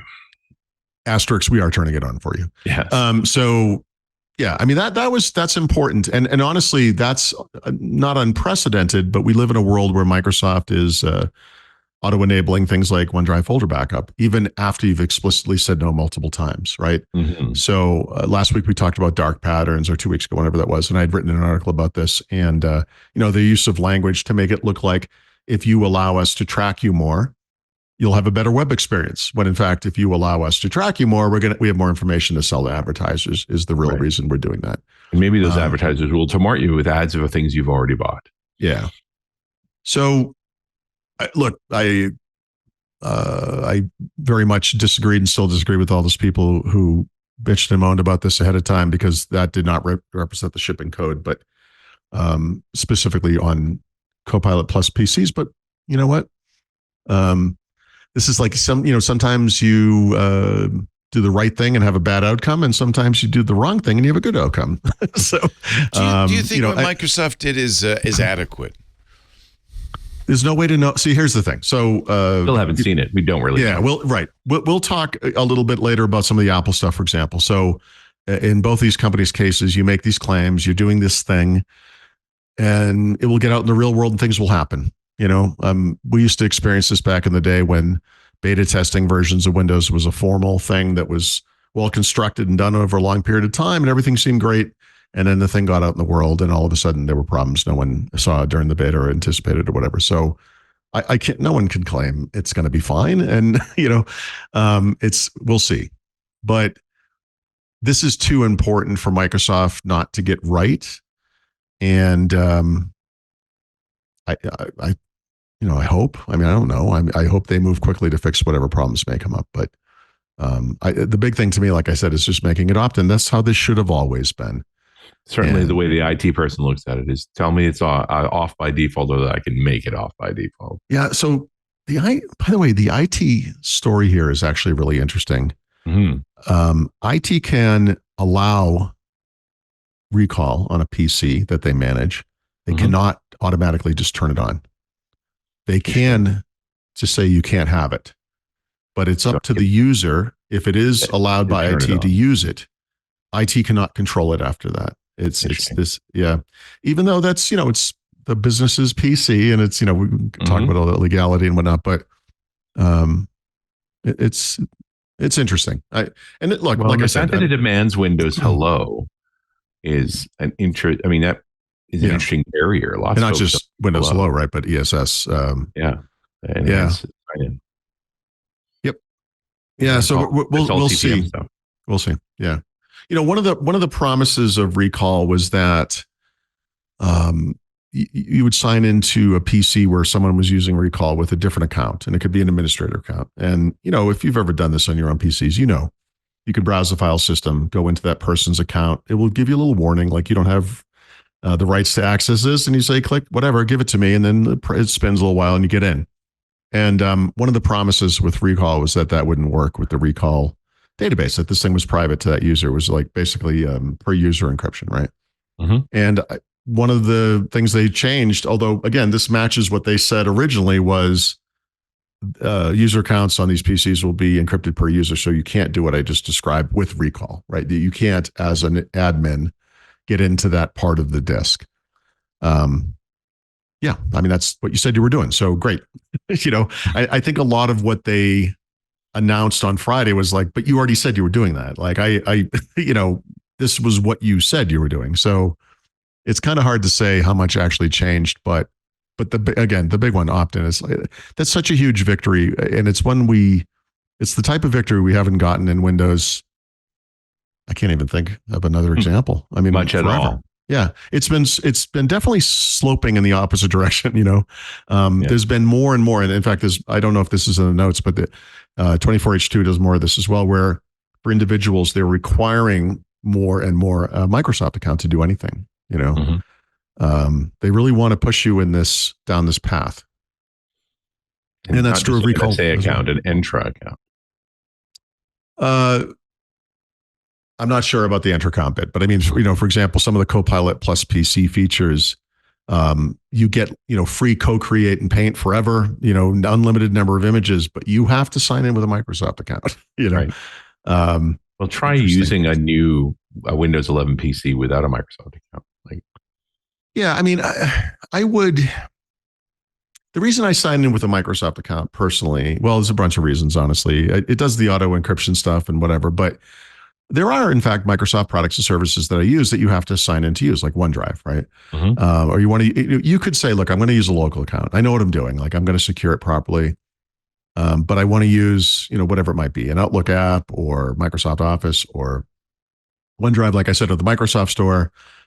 You could sign into those apps, just those apps, with your Microsoft account. And to me, it's like, well, I mean, if you're going to do that, just sign in once. Like, why would you, why go through that? So anyway, I look, no matter where you took a stance on the recall debate, this is nothing but good news. Mm-hmm. There are additional protections they're enabling. This is the type of stuff I feel like they would have enabled over time. They were really, reasonably, but not surprisingly, really tried to push this notion like, look, this thing's a preview. It's not going out to that many people. We were going to use this time to gather the feedback and make improvements to the product. There will come a day in the future where recall is rolled out to many, many more computers. And by that point, we expect it to be where it needs to be or whatever. Right. So I don't know. I guess like everyone can just kind of, I did it. Whatever stance you took, you can feel good about it. It's fine. It's all good. So I would like to direct everyone's attention to something rather incredible, which is for some reason,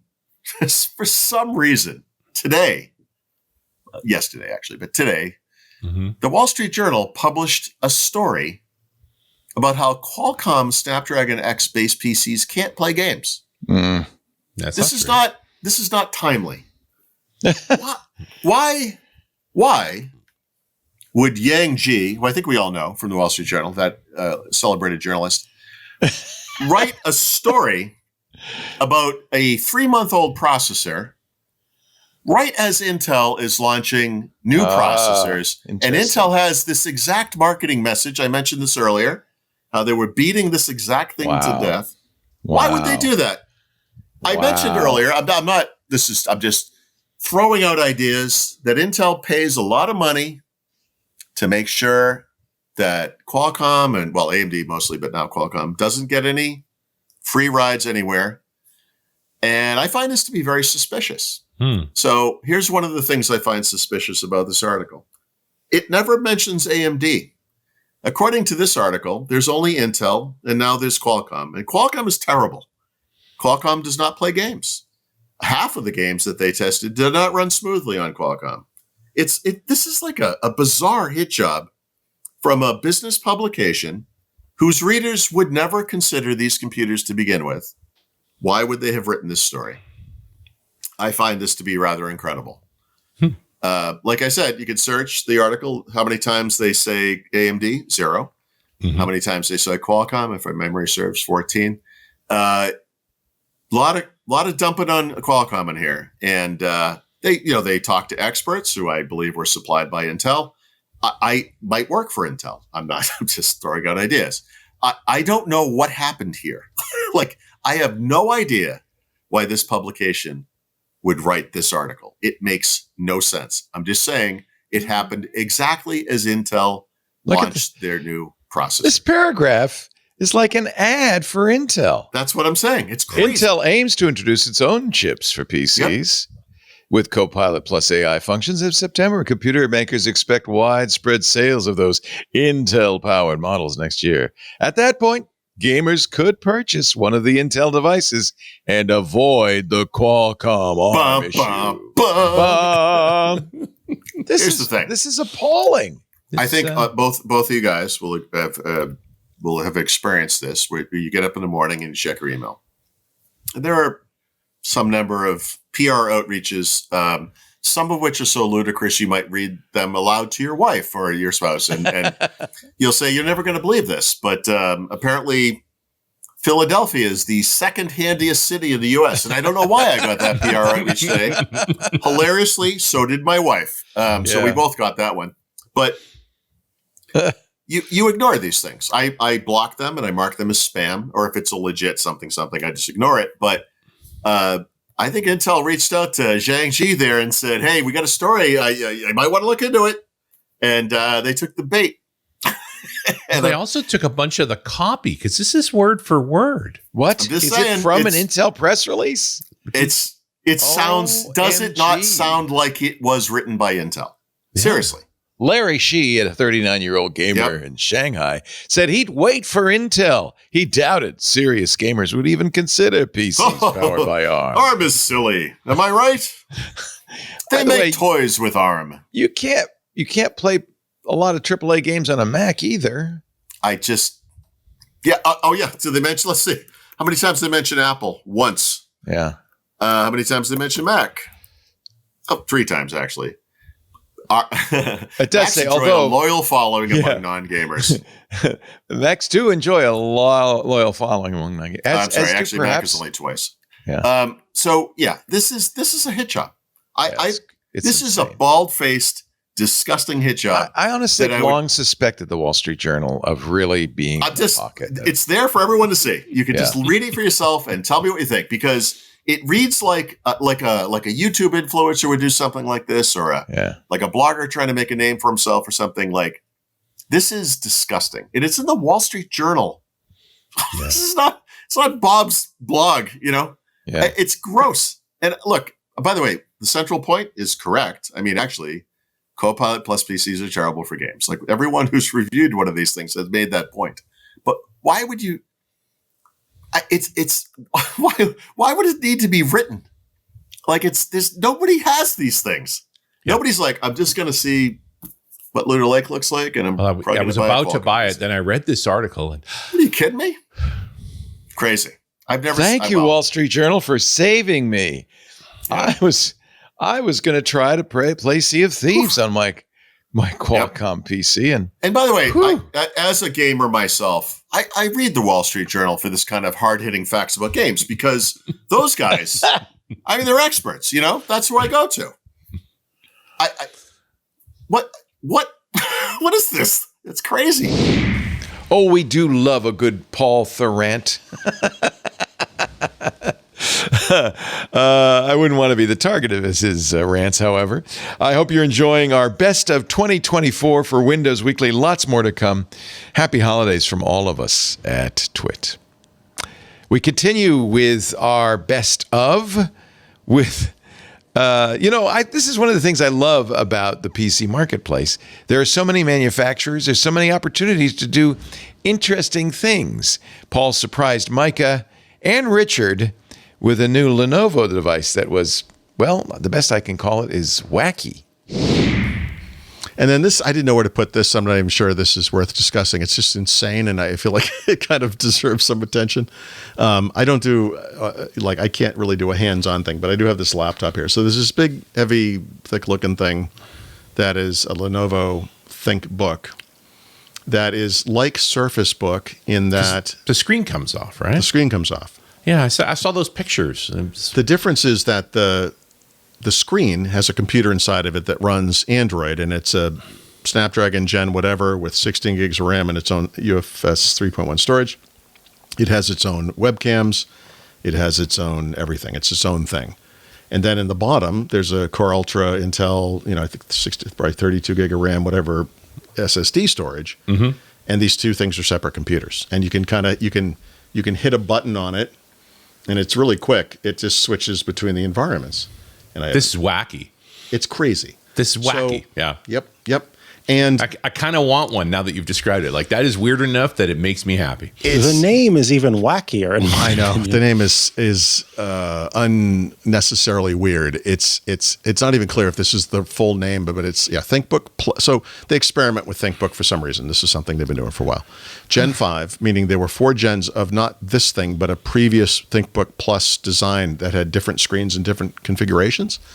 Hybrid. I think the full name actually includes station is in the name because there's more going on here, right? ThinkBook So Gen 5 hybrid station and tablet. yeah. So first of all, it's a laptop. Even the Microsoft guys like, dude, you need to work on the name. Exactly. The previous gen versions of this, there were 2 versions that had like an e-ink display on the outside. Okay. Interesting, right? It's really thick, e-ink tablet, I guess.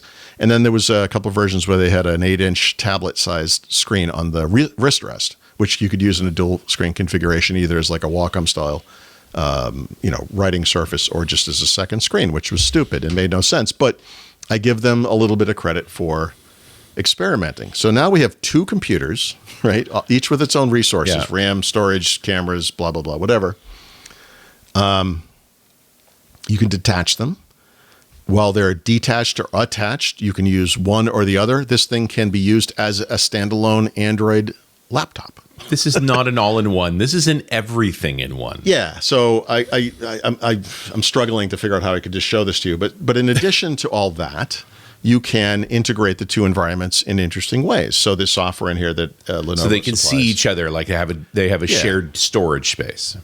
Right. So if you've ever used a virtual environment, you've probably seen something like Apple does this with, or Parallels does this on Apple, where some of the folders are mapped so that when you copy to the desktop and the Windows environment, it copies to the desktop on the Mac. They can do that kind of thing.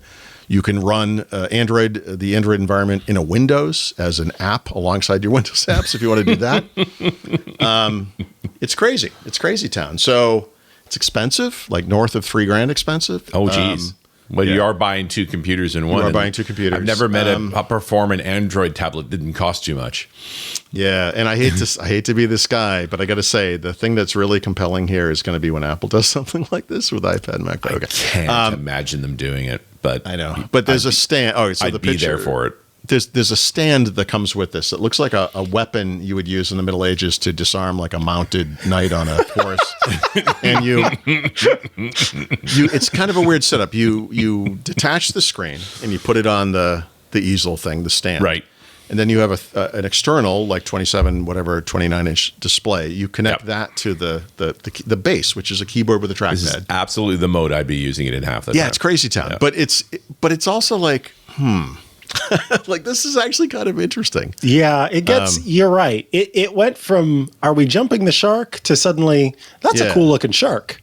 Yeah, so with Surface Book, the computer was all in the screen, except for in the higher-end versions where there was a GPU separately in the base. But other than that, in the base, that's right. And so you had two video processors, one in the screen, one in the base, and when you were plugging in the base, the integrated more performance graphics were in the screen. The DGPU was but in only the base. one CPU. When it's on the easel stand as a external tablet. monitor, is that wireless or is that wired? It's wireless. You could do either one. Actually, So it's actually acting as a monitor. It's not. Yeah, A it's a wireless display. monitor. Yep. Okay. Yep. It does all this Yeah, stuff. this is It's nuts. interesting. This is insane. I love You it. kind of run out of. There's so much like there's so many different configurations. It's kind of weird. Is it So loud? I'm going to fly to Mexico with this thing in my bag. So Okay. when you never hear from me again, It's because of it's this because machine. someone in customs pulled me aside And they saw this thing and said, "Yeah, no, I don't care." They said, "Where we draw the line, this is like megapixel camera on the we back." allow the narcos to happen here. This is not happening. Well, This is if there's a dangerous. shell chipset in that tablet, then it's just a phone, really. It's about the same size as a phone. Yeah, So and it's got cameras on the back. I mean, you could pass as a phone. it's crazy. It's the world's You biggest did phone. say you wanted a bigger phone. I do adore how wacky Lenovo is. Like they're just No, I really- wacky. This one, this is one of those crazy as a fox moments where you're like, this is crazy enough. It might just work. Just might just Like, work. it And just- like they clearly run a division of nutters. That the fact that this made it to production, they didn't just make one and They put were it like, on stage. At remember how IFA crazy or Surface Book CES. was and how we laughed and how And stupid. laughed. Hey, Yeah. listen to me. Hold on. You're gonna try to interrupt, but hold on. You're gonna love this idea. Like it's crazy. Yeah, it's hilarious though. It's So- awesome. Wow, Yeah, this well, is cool. I But yeah, know, is it how loud has it been for you? The fans, you mean? Yeah. Yeah. It hasn't been. Oddly, it's been fine. I mean, right now it's probably. I totally know, understand why you silent. didn't know where to put this because we don't have a section in the notes called crazy stuff. Yeah, it's completely silent.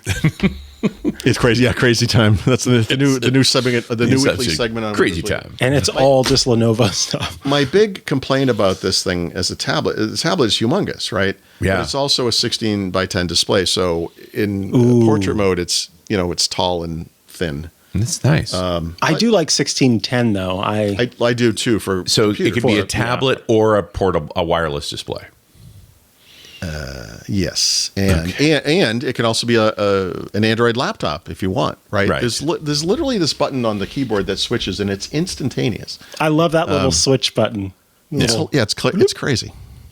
So if you wanted to, so Android, like I said earlier in the show, is getting this windowing capability. This thing could turn into kind of a productive Android laptop, which is a mix I of might words have to that have you one. all understand but don't make sense together. Yeah, no, Right. you've just- like now I'm starting to feel like the name isn't long enough. Yeah, I know. You're right. You're absolutely right. ThinkBook Gen 5 hybrid station and tablet really doesn't Crazy Town encompass. Edition didn't cover enough. 2024. I know, it's so weird. I don't know what to say about it. Anyway. Keep on keeping on. That's what I say. Lenovo. I wanted to Lenovo. mention it because it's nuts, and I applaud the effort. We need to celebrate this just because it's so wacky. It's so crazy. I love it. So that keyboard is actually a computer. You can plug it into a display. Yep. Off Yeah. you go. You could take the keyboard with you. Yeah. And just use that as a computer, assuming you had a display, right? Somewhere, at work or whatever. I don't know. Get a VR goggles set with a HDMI plug. You just plug it in. Be sitting on the plane with VR goggles and a keyboard in your lap. Man, that is really interesting. It is lappable. I'm just throwing it out there. Fabulous. I know it's crazy. Go Lenovo. Sometimes things happen and you're like, no, there's no way. Like, there's no way this is right. Like this is, you check the date. Like, is it April 1st? Is someone screwing with me? And I opened the iPad. I went to the news app. As I was doing this, I was saying something to my wife. So I'm in the middle of a sentence, like I do on the show sometimes, and I'm like, blah blah blah, and I'm just staring. She's like, "Are you okay?" And I'm like, "It says that Microsoft is reopening 3 Mile Island." Like, does that combination of words make sense to you? And so 3 Mile Island is, of course, the infamous site of the nuclear disaster. 1979. I've done a whole piece on this. Yeah. In Pennsylvania, right? Yep. So, of course, I'm excited for this thing to come back because this place needs to be a nuclear wasteland. And that thing is apparently there were two. There are two reactors on 3 Mile Island site. And Yeah. one of them's still okay. Yeah, Yeah, one of them. well, one of them to is be a pile clear- of slag. No, and that's the other not one true. is Reactor 2 was completely cleaned up. They removed the entire all core assembly, fixed. 100%. Oh, no, it's not usable. Oh. But all of the And it won't be for 100 million years, but it's the cool. yeah, but okay. the but let me ask you a corium has question. been removed. The You go to radioactive the- materials are you get removed. tested. You have cancer. You have an operation, and they use like a little ice cream scoop, and they scoop it all out, and they're like, "We got it all." Do you just trust that, or you just like I don't know. I'm not saying I don't know what I'm saying. But core reactor 1, they were running it. It got a license. It continued to operate. That's true. Oh no, that's right. In fact, But it is an older gen reactor, and it's just expensive Yeah. to operate, so they turned it off. That's right. And it wasn't that long ago. I want to say it was 2019, possibly. Yeah, just a couple of years back. If you go in, so the name of this company that owns it is Constellation. They're going to change the name of the facility, by the way, because of course they are. It's and it will have some awesome, Crane Crane Clean Energy, whatever. It's clean. Crane was the guy who stuck his finger in the dike, so everyone didn't die or something. But okay. But if you read their announcement, it's actually really interesting. It's clear they're still upset they had to turn this thing off. Like they're kind of mad about it. Sure.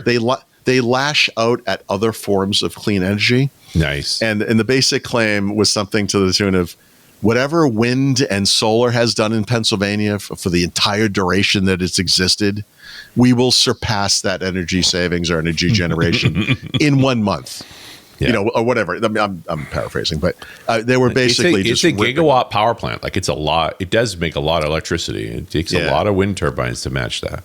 Yeah. So they're going to spend about $1.6 billion to get this thing restarted. There's we talk about the CHIPS Act a lot. There's actually an Inflation Recovery Act, which I would not normally know a thing about and still don't really, but there'll be some funding from the government that will help. Microsoft, of course, has signed a 20-year contract so that if this thing actually does come on, they're going to be there for a long, long time. And what are they going to use it for, Paul? What do you think? They're going to make Windows phones? No, they're going to.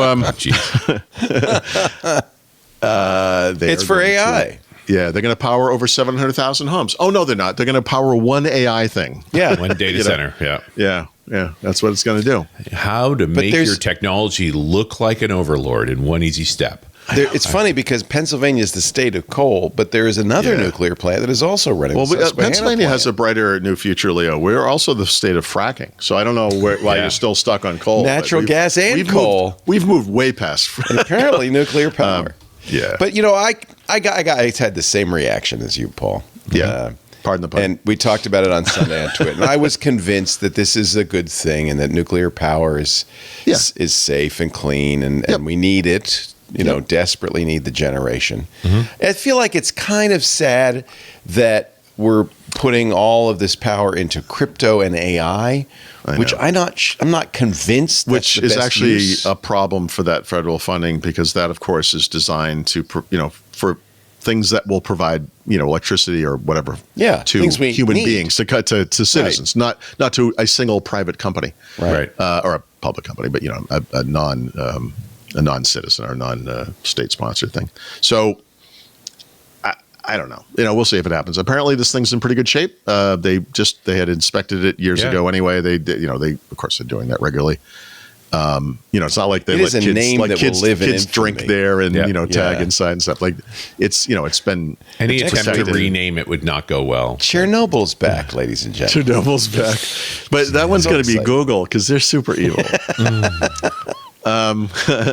Fukuyama's coming back too. Everything's going to be great. Fukushima. Sorry. After they made Godzilla, they're going to bring that one back, and then Sony can use it or something. Fukushima 5 and 6 are just fine.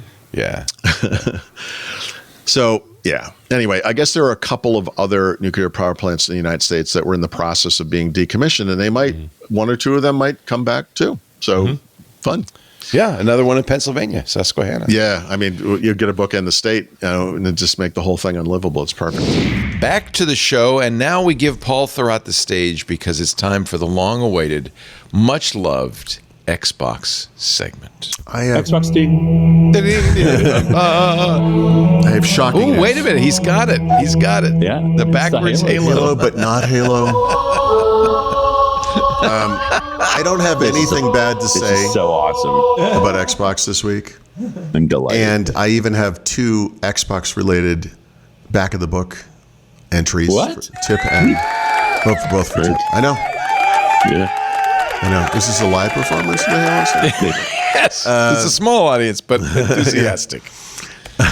Yeah, well, there you go. That's the Halo audience. Yeah. So there were rumors of this a couple of years ago and then a couple of years before that, but Microsoft revealed in a very convoluted way that they are shifting Halo to the Unreal Engine 5. They were using their own in-house rendering engine previous to this. This was a huge problem because they had to maintain it, keep it up to date. support it, make sure it had all the features all the big guys had, and then they would hire people, and no one knew how to use it, so they'd have to spend time and money, training those people on the engine. Yeah, don't build your own engine. It's a mistake. Yep. And okay, they showed to do a proof of concept. They created a project. It's not a game. It's not going to turn into a game, but they basically just recreated Halo worlds and environments, I should say, and characters and vehicles and things. And damn, it looks good. And this has come up a bunch, but Leo and I live covered an event where they announced Halo Infinite, the current game, and it looked like an 8-bit Super NES port. It was like the saddest looking. And I thought what they were going to do was that thing at the beginning of the Wizard of Oz where it's in black and white and then it turns into glorious color. Yeah, black and white to color. And I thought it was going to go into glorious 4K. And then it ended. And I said, couldn't the original, id engine from Quake do this? Like, what is happening here? So it got better. They delayed it a year and whatever, but they then spent the next year and a half kind of dripping out the features that all were supposed to ship in the beginning. But this thing, you got to look at this video. It's awesome. Like, Unreal Engine is, let's face it, really it's unbelievably the gorgeous. best. Yeah, unbelievable. Now, shall I? Let me play a little bit. Play a little bit. Go back. You have to dive into it to find the scenes from the environments and stuff. But I'll say while you're looking for that, as part of this, obviously with Halo, it's sort of like Star Wars. We have these different eras, and we have the Bungie era, and we have the 343 era. If we were to take a vote, I think we'd all agree the Bungie era was a little bit better. So this is a behind the scenes kind of thing. Oh, look at that. This is Unreal Engine. That's Unreal. It looks real. Yeah. I love the light blooms. Holy moly. Yep. So I guess they've got the drawings, the artwork, and then they're showing how they rendered it. Yeah. Wow. This is amazing. Oh, Halo never looked so good. I know. Now I want to jump in that. This is only part of the problem with Halo, right? So you have to have a good but game. But you want to modernize the engine, or get a modernized engine. In this case, I guess it has to look good for starters. And so this looks good. It looks good. Yeah. So really nice. They're not ready. It's not coming out anytime soon. But they're working on multiple Halo titles. They are actively hiring, by the way, in sharp contrast to the rest of the video game industry. They've renamed the studio from 343 Industries to Halo Studios. They should call it 344. That would be fun. Right. What are you, Steve Jobs? It's what's next. It's one more. It's one better. One more. This one goes to me, the problem with Halo wasn't so much how it looked, because Halo, if it looks pretty good, it's fine. It's that it's boring and the same old thing over and over again. At least it should be pretty. If you're going to be boring, be pretty. Yeah, I referred to it as a cure for a video game addiction. It certainly worked for me. So it's like the patch, but for video games. So, they have to get story right. They have to, we'll see what they do. But they've been on this real monolithic path for a long time. And I think it's fair to say, Halo 4 or 5 and now Infinite, not great. So we'll see what they come up with. But looks great. It'll look good. It's going to look good. It'll look good. I want to show you something. Oh, did you get your shipping notice? More than a notice, my friend. Yeah. How does that happen? The Snapdragon Dev Kit is here. Did you, Richard, get I got my shipping notice, but of course I'm not home. You're not home to get it. It's got to cross a border.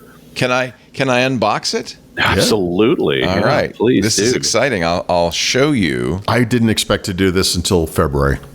I know. It was saying January. Okay, yeah, saying January. They want for YouTube. I have to do a little thing. Yeah. Okay. I got it. It's our YouTube thumbnail requested by Kevin. This is the. Let's see. I guess I should put it under the. I have a special camera for just such occasions. First time we've used it. First of all, look at this envelope. What is this? Is this something exciting in here? An invitation? It says, "Thank you for being a developer." Welcome. It does. It says, "Congratulations on purchasing the Snapdragon Dev Kit. Get ready to take your development skills to the next level." I wonder if they support Lisp. And then here, does anyone? Yeah, actually, they do. I could put Lisp on this. There she is. I actually pre-unwrapped from plastic. So it's kind of like a Mac Mini. Let me get the box out of the way here.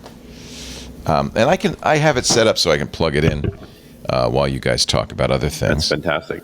To answer the question, let's look at that HDMI port. So you asked a question about the HDMI port. To answer that, there is no HDMI port on the case, but look what comes in the power supply. It's a USB-C to HDMI adapter. I bet if you open the box, you'd see a port, though. I will. I'll take it apart. I don't want to do that on the show today, but I'll take it apart. There is on this side a opening for the fan. In fact, you can see inside there's a little copper cooling heat sinks. Heat sink. On the back, there's Ethernet. There's the power adapter. It has a big brick. God, this thing looks like a utilitarian router. It does, doesn't it? It's black. Yeah. Vanta black. It's got two USB-A Type 3s. But no covered up HDMI port. No. They remade but the I'm case wondering for if it's that. not a piece of hard plastic. Yeah, you know? but it would show. We'd have a seam or something on it. Well, there is no, I mean, a they weird thing replaced on the the case. front that maybe is let me see. related, okay? So here's the front with another Thunderbolt. I think it's Thunderbolt. It just says 2 on Yeah, it. it's USB 4 / USB 4. They just don't have the certification. On-off switch. And then this, which is a weird cover. It looks like a micro SD or a It is. SD It's card. micro SD, but it's weird that they're covering it. Yeah, why would you do that? Why would you do that? So I wonder if that has something to do with, I don't know. I don't know what that is. That's weird. And then the light for power. Underneath, more venting. All we know for sure is that their shipping scheduling software does not work. Yeah. Evaluation only, not FCC approved for resale. Interesting. Okay. Well, So remember, this was the that might issue have was something they to didn't do get with it. FCC approval apparently for the HDMI. Right. So maybe. So you're evaluating it, Leo. That's why. I am only. Well, that is exactly what I'm doing. I'm evaluating it. So I have attached the HDMI, and I've got a keyboard and a mouse, and I'm ready to do this. In fact, let me get my HDMI cable over here and plug it in to their adapter, because who knows? Maybe this is a proprietary. No, it's not. Yeah. Braided cable, though. It's nice. It's a nice adapter. I'll put that in the front of it. They definitely went for the fancy adapter. Yeah. So this is exciting. I'll plug it in and fire it up, and presumably yours is awaiting you. When I get home, when I do a 3-week trip, I do hold mail. That's smart. It's just too much stuff, and generally speaking, the local post office, they'll keep stuff for a week for me. I just tell them I'm going to be away for a week. Don't clog up the boxes. Right. But at some point, they need to start sending stuff back unless I put in a hold mail. So. This is the brick. Reminds me of the of a Lenovo brick, and it is unfortunately proprietary. Mm-hmm. Well, it's that you couldn't call it proprietary. It's a plug. You could probably buy a replacement on Amazon pretty easily, but you'd have to figure out exactly what the size was. This is this comes from the well-known Hunt Key company. Yeah, I love those guys. Yeah. It actually is labeled on the back 19 volts DC. So obviously it's not proprietary, but I wish it were. Do I wish it were Type C powered? I mean, maybe not. Maybe you wouldn't want to take up a port, honestly. That's right. Yeah. On a laptop, maybe, but not on a desktop. Yeah. I don't mind this brick. I don't know. I bet the USB power supplies that are that big are kind of expensive still. 200 watts is about the limit on PD. So if it's coming in at 180, that's pushing. Yeah. Yep. Well, good. I'll fire this up and we'll do the the welcome experience. It'll be just like a normal Windows machine, right? Yeah. It should be. Who knows? Actually, you'll probably experience the extended out-of-box experience where it installs the latest feature update, whether you want it or not, before you can touch it. It's nice. That's good. That's a good thing, right? It's a required thing. It doesn't matter. It's like a prostate exam, Leo. We know you don't like it. It's not a good thing. It's happening. But you need it. It's all right. I didn't mean to hijack the show, but I just was so excited. We've been talking about this since we ordered them in July. Sure. Yeah. The last thing I can assure you this will be the most interesting thing we talk about today. It does mean once I get home, we could do an all Snapdragon show, right? Yeah, I'm using Snapdragon right now. I ended up sending that Snapdragon Dev Kit I turned it on. You saw me. I ran it. I installed it. And I thought, what am I going to do with this? And then I found out I got it for free because they recalled all of them. I was one of a few hundred people who got, they never charged me for it, the dev kit. So just to follow up on that story, I packed it up, bundled it up, and mailed it out to Paul. And I think Paul's going to talk a lot. I hope Paul's going to talk about it in 2025. You're watching our Best of 2024 with Windows Weekly, Paul Thurrant and Richard Campbell. We're glad you're here, and I hope you're having the happiest of holidays. Well, I hope you're enjoying this Best of. It's always fun to do these, and I have to tell you, it's a lot of work, and I really appreciate our team, the people who work so hard. Anthony Nielsen, our creative director, our producers and editors, Benito Gonzalez, Kevin King, John Ashley. They work so hard to put this all together for you. All of our hosts, our contributors do, and of course, there's the office people who do work in continuity, like Viva and Sebastian, our CEO, Lisa. TWiT is a big effort, and we think what we're doing is really important. I hope you do too. I hope you enjoy the company and learn from the information. And if you do, I'd like you to consider joining our club because, frankly, in 2025, that's the only thing that's going to keep TWiT going. If you like what you hear and you want to continue, please, $7 a month, consider joining Club TWiT. twit.tv/Club TWiT. You get ad-free versions of all the shows, access to our Discord, special programming you don't get anywhere else. But really, the main thing you get is that warm and fuzzy feeling that you're keeping TWiT going. We need your help. I hate to beg, but we really do. twit.tv/Club TWiT. But enough of that. On with the show. Paul's gone into this a couple of times now in 2024. One of his favorite AI searches. Let's watch. Arc Search is now available on Android, right? So it was open beta for about 6 weeks. Now it's broadly available. And the big thing here is it's not like a straight up web browser, but it's more like a kind of a front end to search. So you can just do a search and it will go to Google search or whatever you configure. But the big thing is their browse for me capability where they use generative AI to create like a nice presentation of something. So when you have a question like who is, fill in the blank, this person, or what is like what is a latte or whatever, it's a nice presentation. What is a latte? What is a latte? Which is a question I often ask at Dunkin' Donuts when I order a latte, and they say, "Would you like some sugar with that?" And I'm like, "Excuse me, I said I would like a latte." Do you not know what a latte is? Do you not know what Dunkin' is? That's the problem. Because I just if I see where you I feel like are? if I wanted sugar in this, I would have asked you for that. Yeah. But that's anyway. Not that he has strong opinions about this. I think things mean things, and I don't know. This is where you go wrong, right there. Honestly, Right. Yeah, that's probably true. yeah. All right. Yes, I'm sorry. All From right. Dunkin' Donuts' perspective, is real quick. The reason they do it is because they make a latte for someone, and then they go, "There's no sugar in this." And they're like, "Yeah, you didn't ask for sugar." Yeah. Didn't you order a latte? That's why. You ordered a latte. Latte does not have sugar. This is You our could world. put sugar in a latte, but it is not a requirement. You could, but then you They're ruined it. thinking Frappuccino is what I think. Yeah, exactly. Can Is I it get some ice in this Frappuccino thing? just code language for milkshake for adult? Yes. Yeah, Grown up it's had like a milkshake. Can I have Yeah. 6 different forms of sugar in a glass? Yes, we actually have a name for that. It's a How many brand name. pumps would you like? Yeah, pumps. Jeez. Yes. Like, Would you when like you've been it? asked that And- question, something has gone. I'd like the large Frappuccino and a shot of insulin, pump please. anything. I'm walking out the door right now. There'll be no pumping. I like it. You're a coffee purist. Do you get good coffee in Mexico? I'm so sad you asked me this. So there is good coffee in Mexico, but we spent 20 years doing home swaps in Europe, and with one exception, I think, they all had like those little Nespresso machines with the pods, right? I wanted one of these for 20 years. And I begged my wife, and she said, "No, these things are an ecological disaster. We're not doing this, blah, She's blah, right. blah, whatever." Yeah. So, she's smart. So we got to Mexico, and I was like, "Listen, I want to get an Nespresso thing. Can we just get an Nespresso?" And she's like, "All right, fine, screw it. Yes, we can get an Espresso." I hate it. I hate it so much. It's not good coffee. It's not good coffee. It's also So hard work. we went through every single, they're all like city names and stuff. There's a kaleidoscope of colors. We went through every single one of them, and we only found one I like. It's Milan. I think It all comes from the same Keurig. I know, it's the stupidest thing. Yeah. So we go and buy. We have to get more, and we bring the capsules back. Which it's Mexico. They throw them in the trash, and then they're like, what would you like? We're like, we would like 36 boxes of Milan, and they're like, you don't want it? I'm like, no, just Milan, just the one flavor.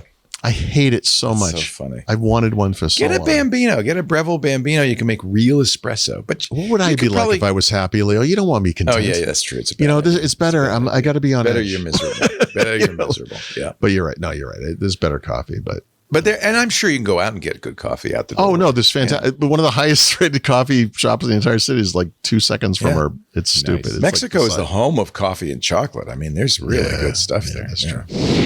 I'm going to ask you about a little rant that Mr. Stephen Gibson did yesterday, but I'll wait till we get to.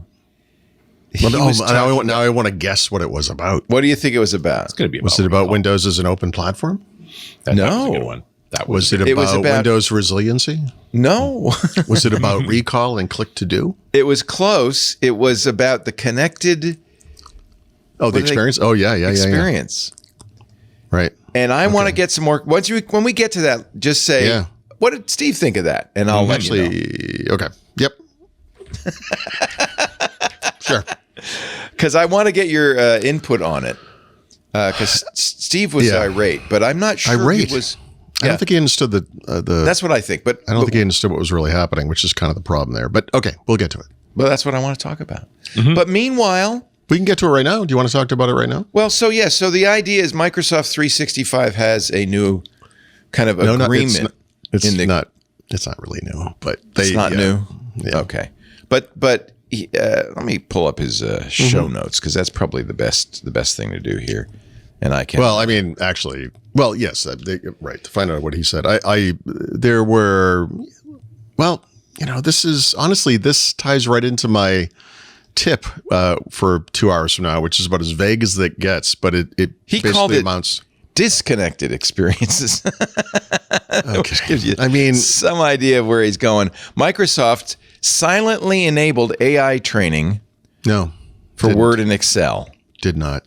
That didn't happen. Yeah, he gave the impression, I think he got the impression that they were going to use your content for training their LLMs. And I had to say to him, I don't think that's what they're doing. They're not. Okay. That's it.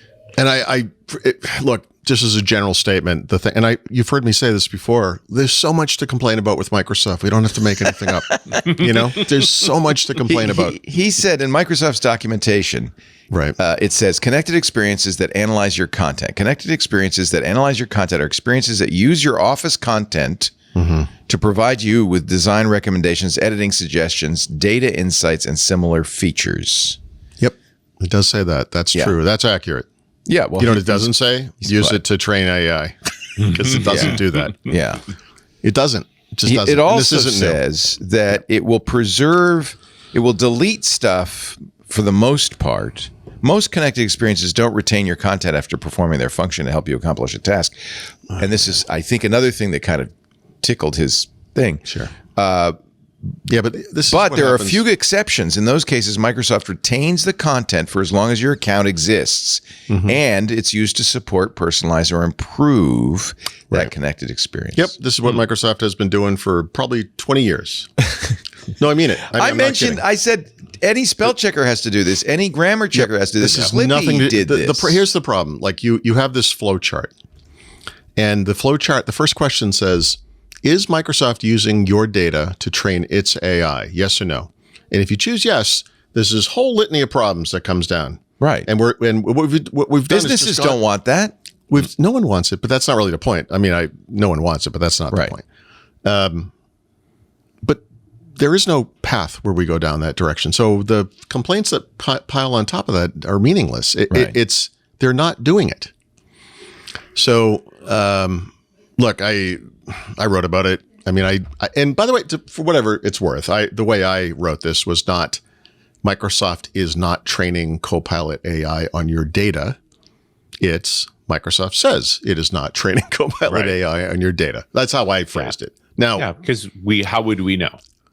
I mean, So, but the problem is, people kind of lose their minds. If you are not familiar with Microsoft 365 and you hear this phrase, Microsoft Connected Experiences, and like Leo just said, there's this new thing and it's like, what? It's not new. This is not new. I don't know what triggered this exactly. I feel like every time there's like a spell check change to a privacy agreement, they have to just retell users, hey, this is what's happening. But I think what happened was people did not look up. Well, Leo just read a part of the Microsoft Learn page that describes Microsoft's connected experiences for Microsoft 365. Right. It has absolutely nothing to do with training AI. It has everything to do with online features like document collaboration, spell check, and spells or grammar style type stuff. Preferences stuff. Preference, like personalization. These are the folks you're most likely to collaborate with. These are the words that you think are words. Yeah, that kind of thing. So this episode required me to do things I don't like to do, like go read Microsoft's privacy statement, go read Microsoft's services agreement. Just because you never know, they might have slipped something in there. They're pretty evil. Yeah, but it's pretty straightforward. And the way it plays out is, if you're a business, nothing to worry about. End of discussion. We're done.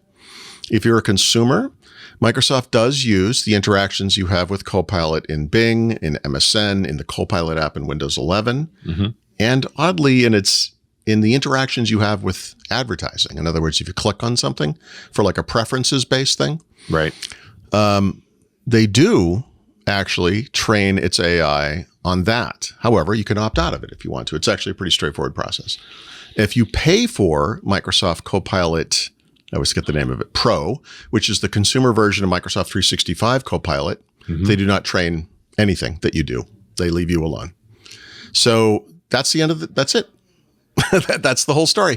So again, not to ruin my tip for later in the show, but basically what this reminds me of is sometime about a month ago, Chris Titus is on YouTube with probably 1 million views by this point. Microsoft is secretly installing and enabling recall on everyone's computers. No, they are not. No, they were not. No, they will not. I will not do that on a train. I will not do it on a plane. I will not do it anywhere. It's fake. It's not real. But people, we live in this world where people who don't know anything about anything have like super strong opinions about those things. And they see something, they see some phrase like connect. I'm not saying that this is what Steve did. I think Steve is reading other people who have complained about it. That's probably what's happening. There's some Linux site that went to town on this, and literally it was like, why not just call it what it is, AI training? Why use other words? This is unethical from $1 trillion corporation. How is this even legal? It's like, I can't debate that. It's just that they're not doing it. Like you're going nuts on something that is not a thing. Yeah. And so like I said, there's so much real, badness in the world. We should focus on the real. Yeah. We don't have to make stuff up. Well, and I also feel like our job is not to spread heat, but to spread light. And there you go. That's a good one. I like that. And it's tempting because, of course, heat generates hits. Yeah. And heat is profitable. Heat is profitable. And so especially on YouTube, it's one of the reasons I'm not thrilled about the rise of the YouTube influencer, because they're strongly incented to generate heat. It's about presentation and and we don't care about our audience. I mean, we don't care about our audience. Did you know what Microsoft is screwing you over this week? It's like, dude, relax. We care more about our audience than whether we're going to get the hits and the links. Here's what I care about. I care when I sign into Windows and all of a sudden OneDrive is automatically backing up these folders. I explicitly very annoying. Not to back up many times. Yeah. So like that to me is malicious, anti-consumer, and certification. Yes. So this whole scrapping of all my preferences because you updated the OS, not acceptable. I've seen that happen on other operating systems. Well, it happens to I update I update Android, and boom, all the notifications are reset. I really want to say that what we as a network and what we as individuals really strive to do is to spread light, not heat. Because it's complicated enough for everybody. Let's figure it out. I think of it as we don't always get there, but the goal is to be helpful not to get in your way. You know, and when you lie to people or you just misunderstand something and then you waste their time by going on this crazy rant and you publish it wherever you publish it and people read it and they spread it, and that's how we get to where our country is right now. So, you know, you could be part of the problem, or you could just think for yourself, think clearly, you know, and you know, like my reaction to this was, Steve, I don't think it was malicious. No. He wasn't trying to get hits. He's not that guy. I know. I'm sorry. I want to be super clear about that. He just didn't understand. And I said to him on the show, I said, you know, I don't think it's doing that. So let's check with Paul and Richard and find out tomorrow. Yeah, I'm not criticizing him. I'm sorry. Some of the stuff too is just a fog of war type of thing. So your show happens when it happens, that show, and you know, we're still in the early days of what's happening here. Microsoft has been very clear in this case. Like, excuse me, this is not what's happening. They have to be because of their relationship with OpenAI and the general concern. And by the way, OpenAI seems to be a little bit more likely to ingest your stuff. A little more likely? Ask the New York Times how likely they are. I think Microsoft has to bend over backwards to be clear. Yep. And they are. They say it explicitly. We do not collect customer data to train our LLMs, period. Yep. Yeah. And they have to say that because businesses are very skittish about business data getting actually ingested. That's a good point. And the reason I took it upon myself to go back and reread the relevant sections of their service agreement and privacy statement was businesses, yes, but what about consumers? Like, consumers don't I am either. At least. Well, that's the point. So I got to be honest. Like, I quoted from it, I think, in my story, but there's a passage there where I was like, I had to reread it 3 times. Like, hold on, I was like, what are you saying here? It was the bit about Copilot Pro, but eventually, you know, I kind of parsed it and I was like, no. Okay, they do not. They are not. The only instance in which Microsoft trains LLMs on customer data is the thing I said before, which is consumers only, and it's Bing, MSN, Copilot app, and advertising. It's not while you're using Microsoft. So to get into Microsoft Word with Copilot, you have to pay for it. And once you pay for it, they're not training their LLMs on you. So it's not happening. And to be clear, even if you don't pay for it, they are not training their LLMs on you. They're not reading OneDrive and training their LLMs. Nor looking at your actions or the PowerPoint you're creating. Right. And then they are looking at it to help you to suggest images and so forth, or, you know, Clippy style, but they're not ingesting it to train their LLMs. No, they're enabling. They're very clear about that. They're using, how do I say this? They're using your data. Like, this is, you know, okay, let's go back in time a little bit. When Microsoft added Cortana to Windows, or maybe to Windows Phone, that was first, but I don't remember when this complaint came up. Some guy said to me, let me get this straight. I'm going to sign into this app and then it's going to have access to my calendar and, you know, blah, blah, blah. And I'm like, yeah, it's a personal assistant, dude. If that's what you want, it has to have access to that data.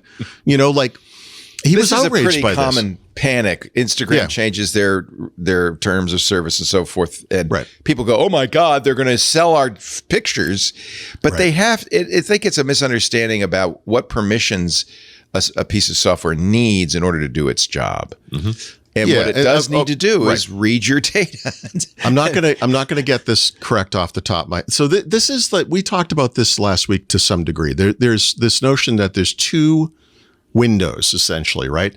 There's the team that's responsible for the underpinnings, the resiliency stuff, the security foundation, blah, blah, blah, whatever. And then there's the clown car of people throwing like features out every month without even testing them, right? So we have to deal with that as Windows users. But the credible part of Windows, the responsible adult part of Windows, you know, they take this stuff so seriously, you get into a weird situation. Like, you clean install Windows 11, you look at Windows security, it has a yellow bang on it, and you go and you look at it, and there's 1 to 3 things that are not green, check mark, everything's great. And I'm not going to remember exactly what these are off the top of my head, but one of them can be like reputation-based protection is not enabled by default. And you can enable it, but when you do, you have to go through a UAC prompt. And the reason is, for that thing to work, it actually has to understand what apps you're using, which is a violation of your privacy. And you have to agree to it because you agree that it understanding the apps you're using in an anonymized state. It's not like Paul is associated with these apps, but rather people are running these apps. That's how it protects you. It uses heuristics and AI to look at the behavior of the apps and whatever, but it won't do it unless you let it, right? And there's two, like I said, 1 to 4 settings in Windows that are like that. Windows security, where you have to go in and manually turn them on because it won't do it on your behalf because it requires this little iota of anonymous data, anonymous personal data. And that's, in this case, how serious they take that. And so we should sort of acknowledge that that's the reality. I mean, look, we just talked about this there. They're also auto-enabling photo backup in OneDrive in a lot of people. So there's the yin and the yang, so there's a little bit of both. And there's also definitely in the world a mistrust of big tech right now. And I think that that also plays into this. People are just assuming that they are bad actors. Yeah, which they've earned, right? Like, they earned it. Can't say they haven't earned it. But I think if a company they deserve skepticism, says, we don't do this, that the onus is on somebody else to say, well, let me prove that they do it. Yeah. And so unfortunately, these are the conversations or debates or even arguments, I guess, that I get into with people, which is like, I read this article, I explain it, I point to the documents, I quote from them, and people says, well, that document's not worth the paper it's printed on. Okay, look, I can't help you with your basic distrust of this company. Exactly. This belief that it will violate the law by not doing what it says it's going to do in a legally binding contract. I guess if you believe that, I want to see the proof. If you say that, I want to see the proof. I want to see the evidence. I know it's hard. This is the way arguments happen. Like, this is the way these arguments always go. Yeah. Or they'll point to the thing I just said. Well, they said, well, they started enabling this folder backup thing. Isn't that the same thing? And it's like, no, they never explicitly and also this isn't a violation of my privacy. Also, this is like claiming that forcing me to wear a motorcycle helmet or put a seatbelt on is in some way a violation of my civil liberties. Well, that is. Okay, common sense, right? I'm sorry, I didn't mean to. I didn't mean to get crazy there. I'm sorry. Come on, let's not go too far. Yeah, you're right. I'm sorry. Right. I was right. I'm just about to compare Gates to Hitler. I was just going right there. All right. So it's like a slippery slope. This is how the conversation ends. Anyway, but you know what? Remember 20 years ago that everybody said, "Oh yeah, no, the government has a backdoor into Windows." I know that was commonly accepted. There was never any evidence. Of course, sounds right. Of course. Yeah. But we no evidence. Now people outside of Microsoft have viewed the source code. Exactly. The source code is leaked. Right. There's no backdoor. The NSA, I mean, like, whatever. The NSA can't even get into a frickin' iPhone. Do you think they? Come on, guys. and the reason I believe Microsoft, as I've said before, and I'll say it again, it would be against their business interests. They're better. Yeah. You know why I believe them? Because their AI is terrible. And if this thing was reading my data, maybe it would work. It wouldn't suck this much. It wouldn't suck so bad. Yeah. This would kill the sales of Windows if people found out they were doing this. It's too risky. There's no point. And there's no advantage. You don't want to read a bunch of customer garbage. Yeah. That's not what you want to ingest in your LLM. So the complaint that the one complaint I keep remaking in this show and then for the past year, this thing about folder backup, right? Not that they've ever given this response, but if you could imagine some future class action lawsuit, we're sitting there on the stand, and some guy from Microsoft is explaining why they did this, and he said, "Hey, let me read you the 17 customer stories I have from people who wrote me and said, thank you. I would have lost this thing I put on my desktop, but you backed it up to my OneDrive, and I got a new computer, and bang, it was back." And you can at least, that issue incenses me just as a technical person who wants to configure a computer the way I want to configure it. Yep. However, I have to recognize that in many cases, maybe even in most cases, for typical consumers, mainstream users, whatever, that they actually benefit from this policy. Now, well, we get back to this whole idea that you're not a typical consumer. Yep. No, but I do try to see the world through that lens. I try to think that clearly about this topic. And my response, my overall take on this is you could try to enable it, but you should let me say no. And if I say no, you should respect that choice. Yeah. You know, I go through a really complex series of steps to configure Word the way I want it. Mm-hmm. And then as soon as I'm done with it and I save a file to the desktop, which is where I want to save it, it says, whoa, wait a minute. God, dude, No, you got to back this thing up to OneDrive. What are you doing? And it's like, you just saw me do it. Like I didn't misclick one button. I did 17 steps to get to this. Yeah, it like, wasn't an accident. I'm not fumbling my way through here. Yeah, or in that instance, in that stupid yellow strip that comes up, give me an option that says, yep, I got it. Yeah. Don't tell me this ever again. And then it goes, are you sure? I am sure. And then let me go. But it doesn't do that. So to me, that's the bad behavior. Well, that and the automatic enabling of something I literally said no to 7 or 8 times. But whatever. I do agree it's maybe the best configuration, the recommended configuration for maybe most people, certainly many people. I think that they're not doing it. But that's not what we're talking about here, right? They're like we're not talking about that. We're talking about something that's not insane, but it is insane. Like you said, it would be a net negative to Microsoft's business because it would be found out. You know, you can't get away with anything anymore. You can't. Microsoft can't secretly be training this stuff. Right. It would be found out. Someone would do obvious a search or whatever it is, or use Copilot. And they'd be like, it spit back something I wrote, the exact thing I typed in this document from 13 years ago or whatever. Right. Exactly. So there's too many disincentives. There's no real incentive to do it. It doesn't make sense. And they say explicitly they don't do it. To me, case closed. Mm-hmm. And there's people in the chat right now saying, Microsoft's doing it. That's what I mean. I don't like that because if that's where you're at, then just don't use Microsoft stuff. I mean, then walk away. Like you have to just if you just don't trust the company to that level that they literally cannot be trusted. Use Linux. You got Linux. You got to use something else. Use a Mac. Yeah. I mean, use whatever you want. Apple either. No, I don't care. Like use an abacus. I don't care. But as long as it's not made by the Chinese. Those aren't Chinese. Damn it. Wait. Anyway, there's a backdoor and a abaci. Yes, that's right. What's inside the bead? What the hell is a camera? Those beads have transmitters.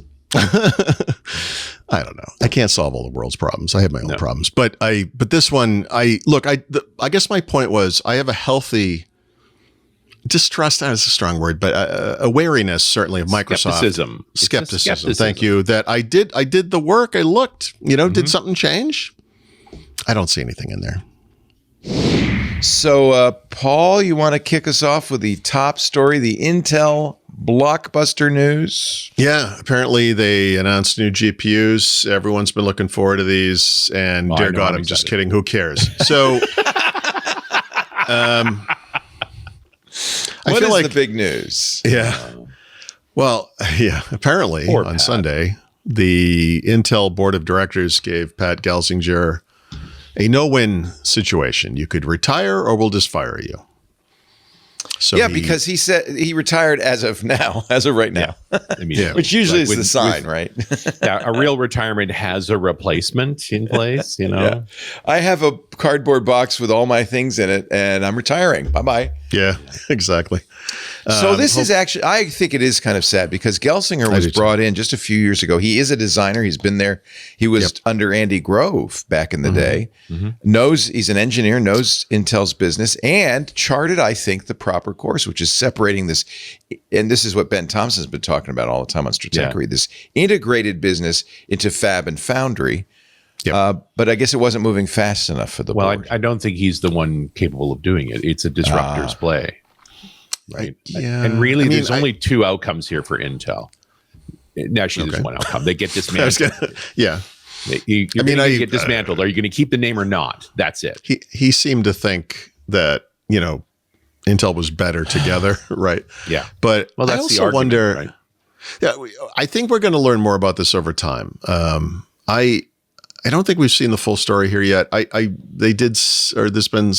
Bloomberg, somebody reported that this transition this recovery was happening more slowly than hoped for. But yeah, I mean, Intel made some major strategic mistakes over the years that led to such things as, Apple choosing ARM for its iPad, which, that could have been an Intel business. Incidentally, we talked about this yesterday on Mac Break. Yeah. What a brilliant move it was for Apple to say, hey, we got to find something besides Intel.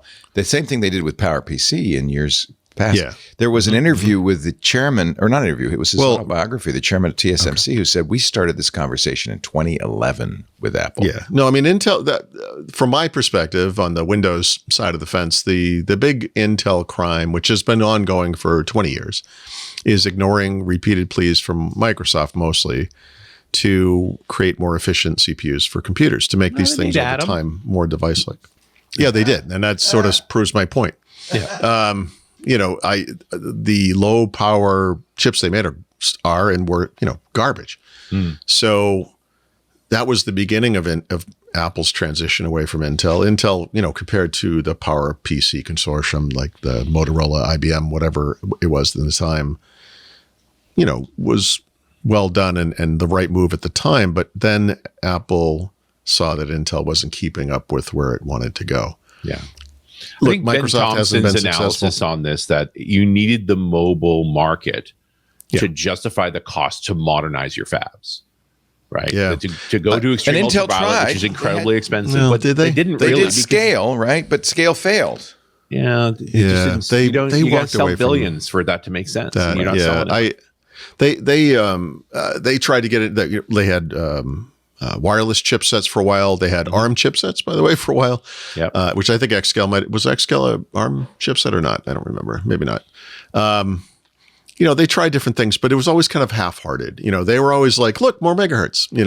The biggest innovation that they've had in the past decade, most likely, was their, move from 2 to 4 cores for the base core chipsets, which was nice because it didn't impact the battery life at all, but was not so nice. They only went multi-core back in 2000 because the P4 was such a disaster, right? And it was the Israeli mobile chipset. Their version of the P3 was outrunning the P4 anyway. Yeah, no, So that's where Core Duo came from.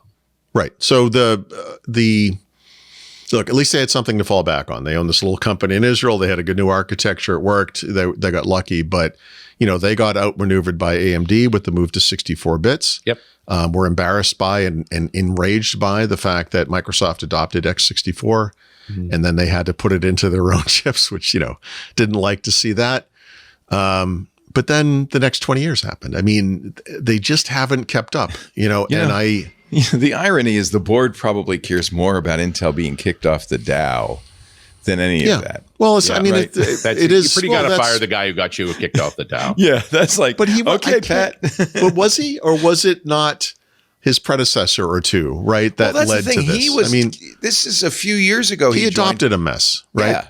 And so maybe you guys will have a better example than I do. But the only thing I can think of that's like this, where once proud big company failing in a big way, IBM. and they bring in a fixer.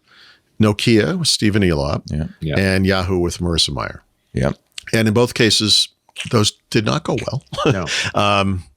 Yahoo was sold to Verizon, could have probably succeeded as a smaller company, but didn't. And then Nokia, what happened to Nokia? Nothing, they're gone. So no, they're still around, but who cares? So look, this is what happens sometimes. You get disrupted, but the parallels between Microsoft and Intel are super strong.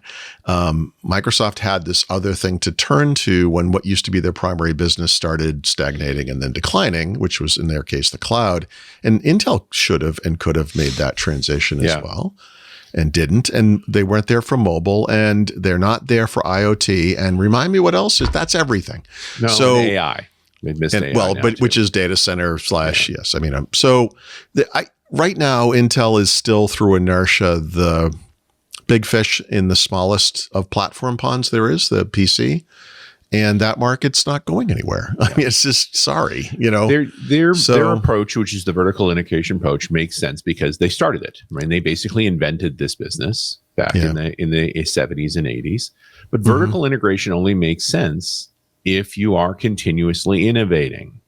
Yeah. And the one thing you can't say about Intel is they've been innovating. Is that what happened really is they got out innovated? Is that really bottom line? Well, because they haven't innovated at all, right? They're really just keep on this. I just said 4 cores. How is that not invent? No. So no, just kidding. You could argue the troubles go back to Titanium, right? Yep. Yes. And they were saved by the little Israeli skunk works. Yeah, the P3 guys. the core guys. Well, said, first hey, they well, were, we do they have were something. forced by Microsoft essentially to adopt that. Yeah, what we but call Dave x64. Cutler wrote his Windows on Windows paper that basically said, this is the way. Yep. And that was the end of that debate. Nobody argues. That was with Dave Cutler. my entry into this world. Well, one of my entries, I guess, was in 1998. I went to what was then the NT 5.0 Beta 2 workshop in Seattle. And I asked Yusuf Mehdi, who was on stage setting up or whatever at the time before the show, or before the event, hey, where's Dave Cutler? And he was working on, he said, 64-bit stuff. And it was like 64-bit stuff. And at the time it was digital, what was the digital chip? Oh boy, I can't remember. Well, digital before they were acquired was where it had a 64-bit chip. It was one of a few that Microsoft was looking at, Titanium. I know. Is that the Alpha? Alpha? Like Alpha, that's it. Yeah. Alpha. Yes, thank you. Well, because the Check old Alpha. NT before Windows 2000 supported Intel, Alpha, PowerPC, MIPS, and PowerPC, right? Yep. With the hardware. Yeah, no, it was layer. multi-architecture. Even the software itself, the front end was multi-architecture. It was supposed to have multiple personalities. It was a POSIX environment, OS2 environment, Windows environment. And then by the time it kind of came out, they were like, well, Windows. But it was always designed to be this thing, this thing that was not what Windows was. And then it became Windows. But I don't know. I don't know what, there are too many missed opportunities here for Intel. And too many times they got punished every time they tried to innovate, right? Like the Titanium was a train wreck. Yeah, but that was just a bad design. I mean, I'm with you, but the other spin on this is every time we try and paint outside the x86 lines, we get spanked for it. Yeah. Yeah. Well, I mean, one of the, I'm going to get the story a little bit wrong, but at the time, there was a Microsoft engineer who had gone to Intel. They were working on the Titanium stuff, and they said, hey, how long do you think it will be before this will be small enough that we could put it inside a laptop? And they were like, oh, it's never going to be that small. That's not a thing. They were like, that will never happen. Why would you ever want 64 bits? And on then a they're laptop? like, that's crazy. why are we working on this then? I don't understand. Like, that should be the point, right? The world at that time they could see was heading toward, mobility. And that's really been the thing for Intel. I think it's been a lack of mobility or, their how inability many companies failed over that, right? That missed the switch to mobile. And by missing that, really missed the next generation of computing. Yeah. Yep. But this deeper point that Thompson made about how much it costs to switch to extreme ultraviolet, and that unless you've got 1 billion chips to sell, it's just not worth it. That's what TSMC did, right? And that's what TSMC got by winning that contract. Right. But see, the big difference not the big, one of the many differences is that Intel was going to blame Apple? No, they did the right for the best chip they could buy. Right. Yeah, no, they did the right thing. That's not the issue. For Intel, though, Pak Elsin's plan, like Leo, I believe it was the right approach for the company given the kind of cards he was handed. The one issue I see one of the issues I keep saying one of the issues I see is that Intel would have been put in this position where they were partnering with their competitors, right? For this thing to work, its competing chip makers, designers would have to come to it to build their chips. That's not true of companies like TSMC. I mean, I guess it's technically true of Samsung, but that's an awkward position, like to be like, hey, AMD, hey, buddy, how would you like to give us your designs? And we could, we can make them for you. You're like, oh, I don't know. That doesn't sound safe. Like, like, oh no, there's a Chinese wall. I mean, it's just, maybe those need to be separate companies, right? And when you look at Intel as it is today and you split it into those two obvious halves, it's pretty obvious which has the bigger potential. It's the foundry business, assuming they can get it right. And that's the company that, the part of the company that got the chips, award and is the future of this thing. So there's a lot of talk now about getting the platform right, meaning x86, but that's a small thing. I mean, fundamentally, it's the bigger thing is the foundry.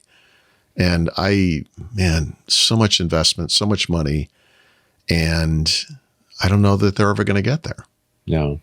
And so then the question is, you're going to cut up the business. The question is, are you going to do this, in 1980s junk bond style where literally just going to sell it off for parts? Right. Or are you going to is there some piece that's going to hang onto the name? Is the name valuable still? Yeah, and what you're describing is not a technical discussion or issue. And it's why you have the wrong CEO. It's just business, A professional corporate finance CEO needs to take charge and make serious financial decisions. I always, assets that are left. I'm in this business or this industry because I care about technology. I care about the hardware and the software and all that stuff, right? But because, I've been around for a long time, you have to deal with the company side of it, the business. I report on earnings every quarter for multiple companies. And I can tell you just like kind of anecdotally from my own perspective, you don't hear a lot from the board of directors unless something has gone horribly wrong. Yeah. Because those guys are like a shadow society. Right. Like in other words, they're like the star chamber in the background. Yeah. No, but for them to come out publicly, for you to actually get quotes from chair people. Yeah. Oh, something has hit the iceberg. Yeah. Like it is just, the CEO is supposed to be the representative of the company. Yep. The board is supposed to hold their feet to the fire. And when something's gone wrong is the only time you're going to hear from them. Yeah, exactly. Now, one of the reasons I wanted you to come into the studio is I knew you would probably bring some fun with you. I always bring whiskey with me. He brings the fun. It's a rule. What do you got? I got a find, no question about it. You want to grab the bottle there? We can tell the story. So, we've been going through a bit of a story arc, even with Micah when you were off and having some fun. Precious. I ran across some really terrible whiskeys. There's a big wave of new whiskey companies coming up, and after having some bad experiences studying some really bad new whiskey companies, I wanted to have a good experience, and this is one of them. It's Irish. I like Irish whiskey. Clonakilty. Clonakilty. It's so weird. It couldn't even be a technology product name, right? It could be. But Clonakilty is a town in Ireland, on the very southern edge of Ireland, on the Atlantic Ocean, in Cork County. And they were best known for some of the best black pudding you could get anywhere. But that's changing now because of the Scully family. So the Scully family owns a barley farm outside of Clonakilty, which they've owned for arguably 200 years, 9 generations. But they didn't get into whiskey until 2016. So they are one of the new age whiskey makers, longtime family. They have some interesting ideas about how to approach whiskey a little differently. They built their facility out, was up and running by 2019, which means there's no whiskey in there from them, right? 2019 is too young. Right. It takes longer than that. In fact, most likely they're buying their whiskey at this point from the new Middleton distillery, which we talked about when we did the Irish episode a while back. That is the distillery that makes Jameson, Tullamore Dew, Redbreast, all of the spots, green, yellow. Some of my favorite Irish whiskeys. Very good whiskeys. Yeah. They did hire a master distiller, a fellow by the name of Paul Corbett, who worked on Teeling and Tipperary, which are both Irish whiskeys. So he kind of knows what he's doing. They do have good equipment. They've got the triple pot stills, but their big play has been to build a rack house right on the sea cliffs. So 200 feet above the Atlantic, there's this gigantic rack house, and they do the pallet style. So they're using pallets with standing barrels. And so their initial releases, and I'm going to focus on the U.S. releases so you have a chance to get them. These are all going to be Middleton whiskeys. And then what they've done is they finished them at this new rack house. So maybe it's got a little hint of sea air, but consistently you'll see the same descriptions where it is bourbon aged, but something finished. So the double oak, which is about $50 that you can get here in the U.S., is finished in a different kind of oak barrel. The port cask, spent its last year in a port barrel. These are all the things that a young distillery could do. Right, they're buying 6, 7, 8-year-old whiskey from the distillery, from the rack houses, which have all been aged in used bourbon casks, and then they're doing a year in their own rack house to give it a bit of its own character and while they are making their own whiskey, running their stills as hard as they can, and starting to rack new make, so that a few years from now we're going to see this. So we get a chance to see Clonakilty in its transition period. They're also making a vodka and a gin, because those you can make in a day, right? Like those don't need aging. So they're trying to get a bit of pipeline of income while they are letting their whiskey that they're making themselves mature. So this is not yet from their barley field. No. But, it's from Not yet. This will pretty be darn good whiskey makers' barley field. I mean, I've got nothing bad to say about New Middleton. Those guys know what they're doing. They make some very, very nice whiskey. I like the whale tail on the label. That's and cool. they are big on supporting sea life. They make contributions to some conservatory organizations.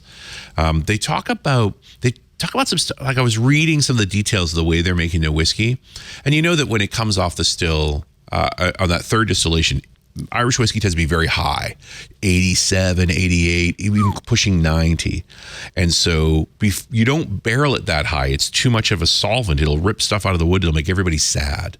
And so you cut it with water. You'll take it down into the 60, 65 range before you put it in the barrel to start lifting some flavors from the barrel.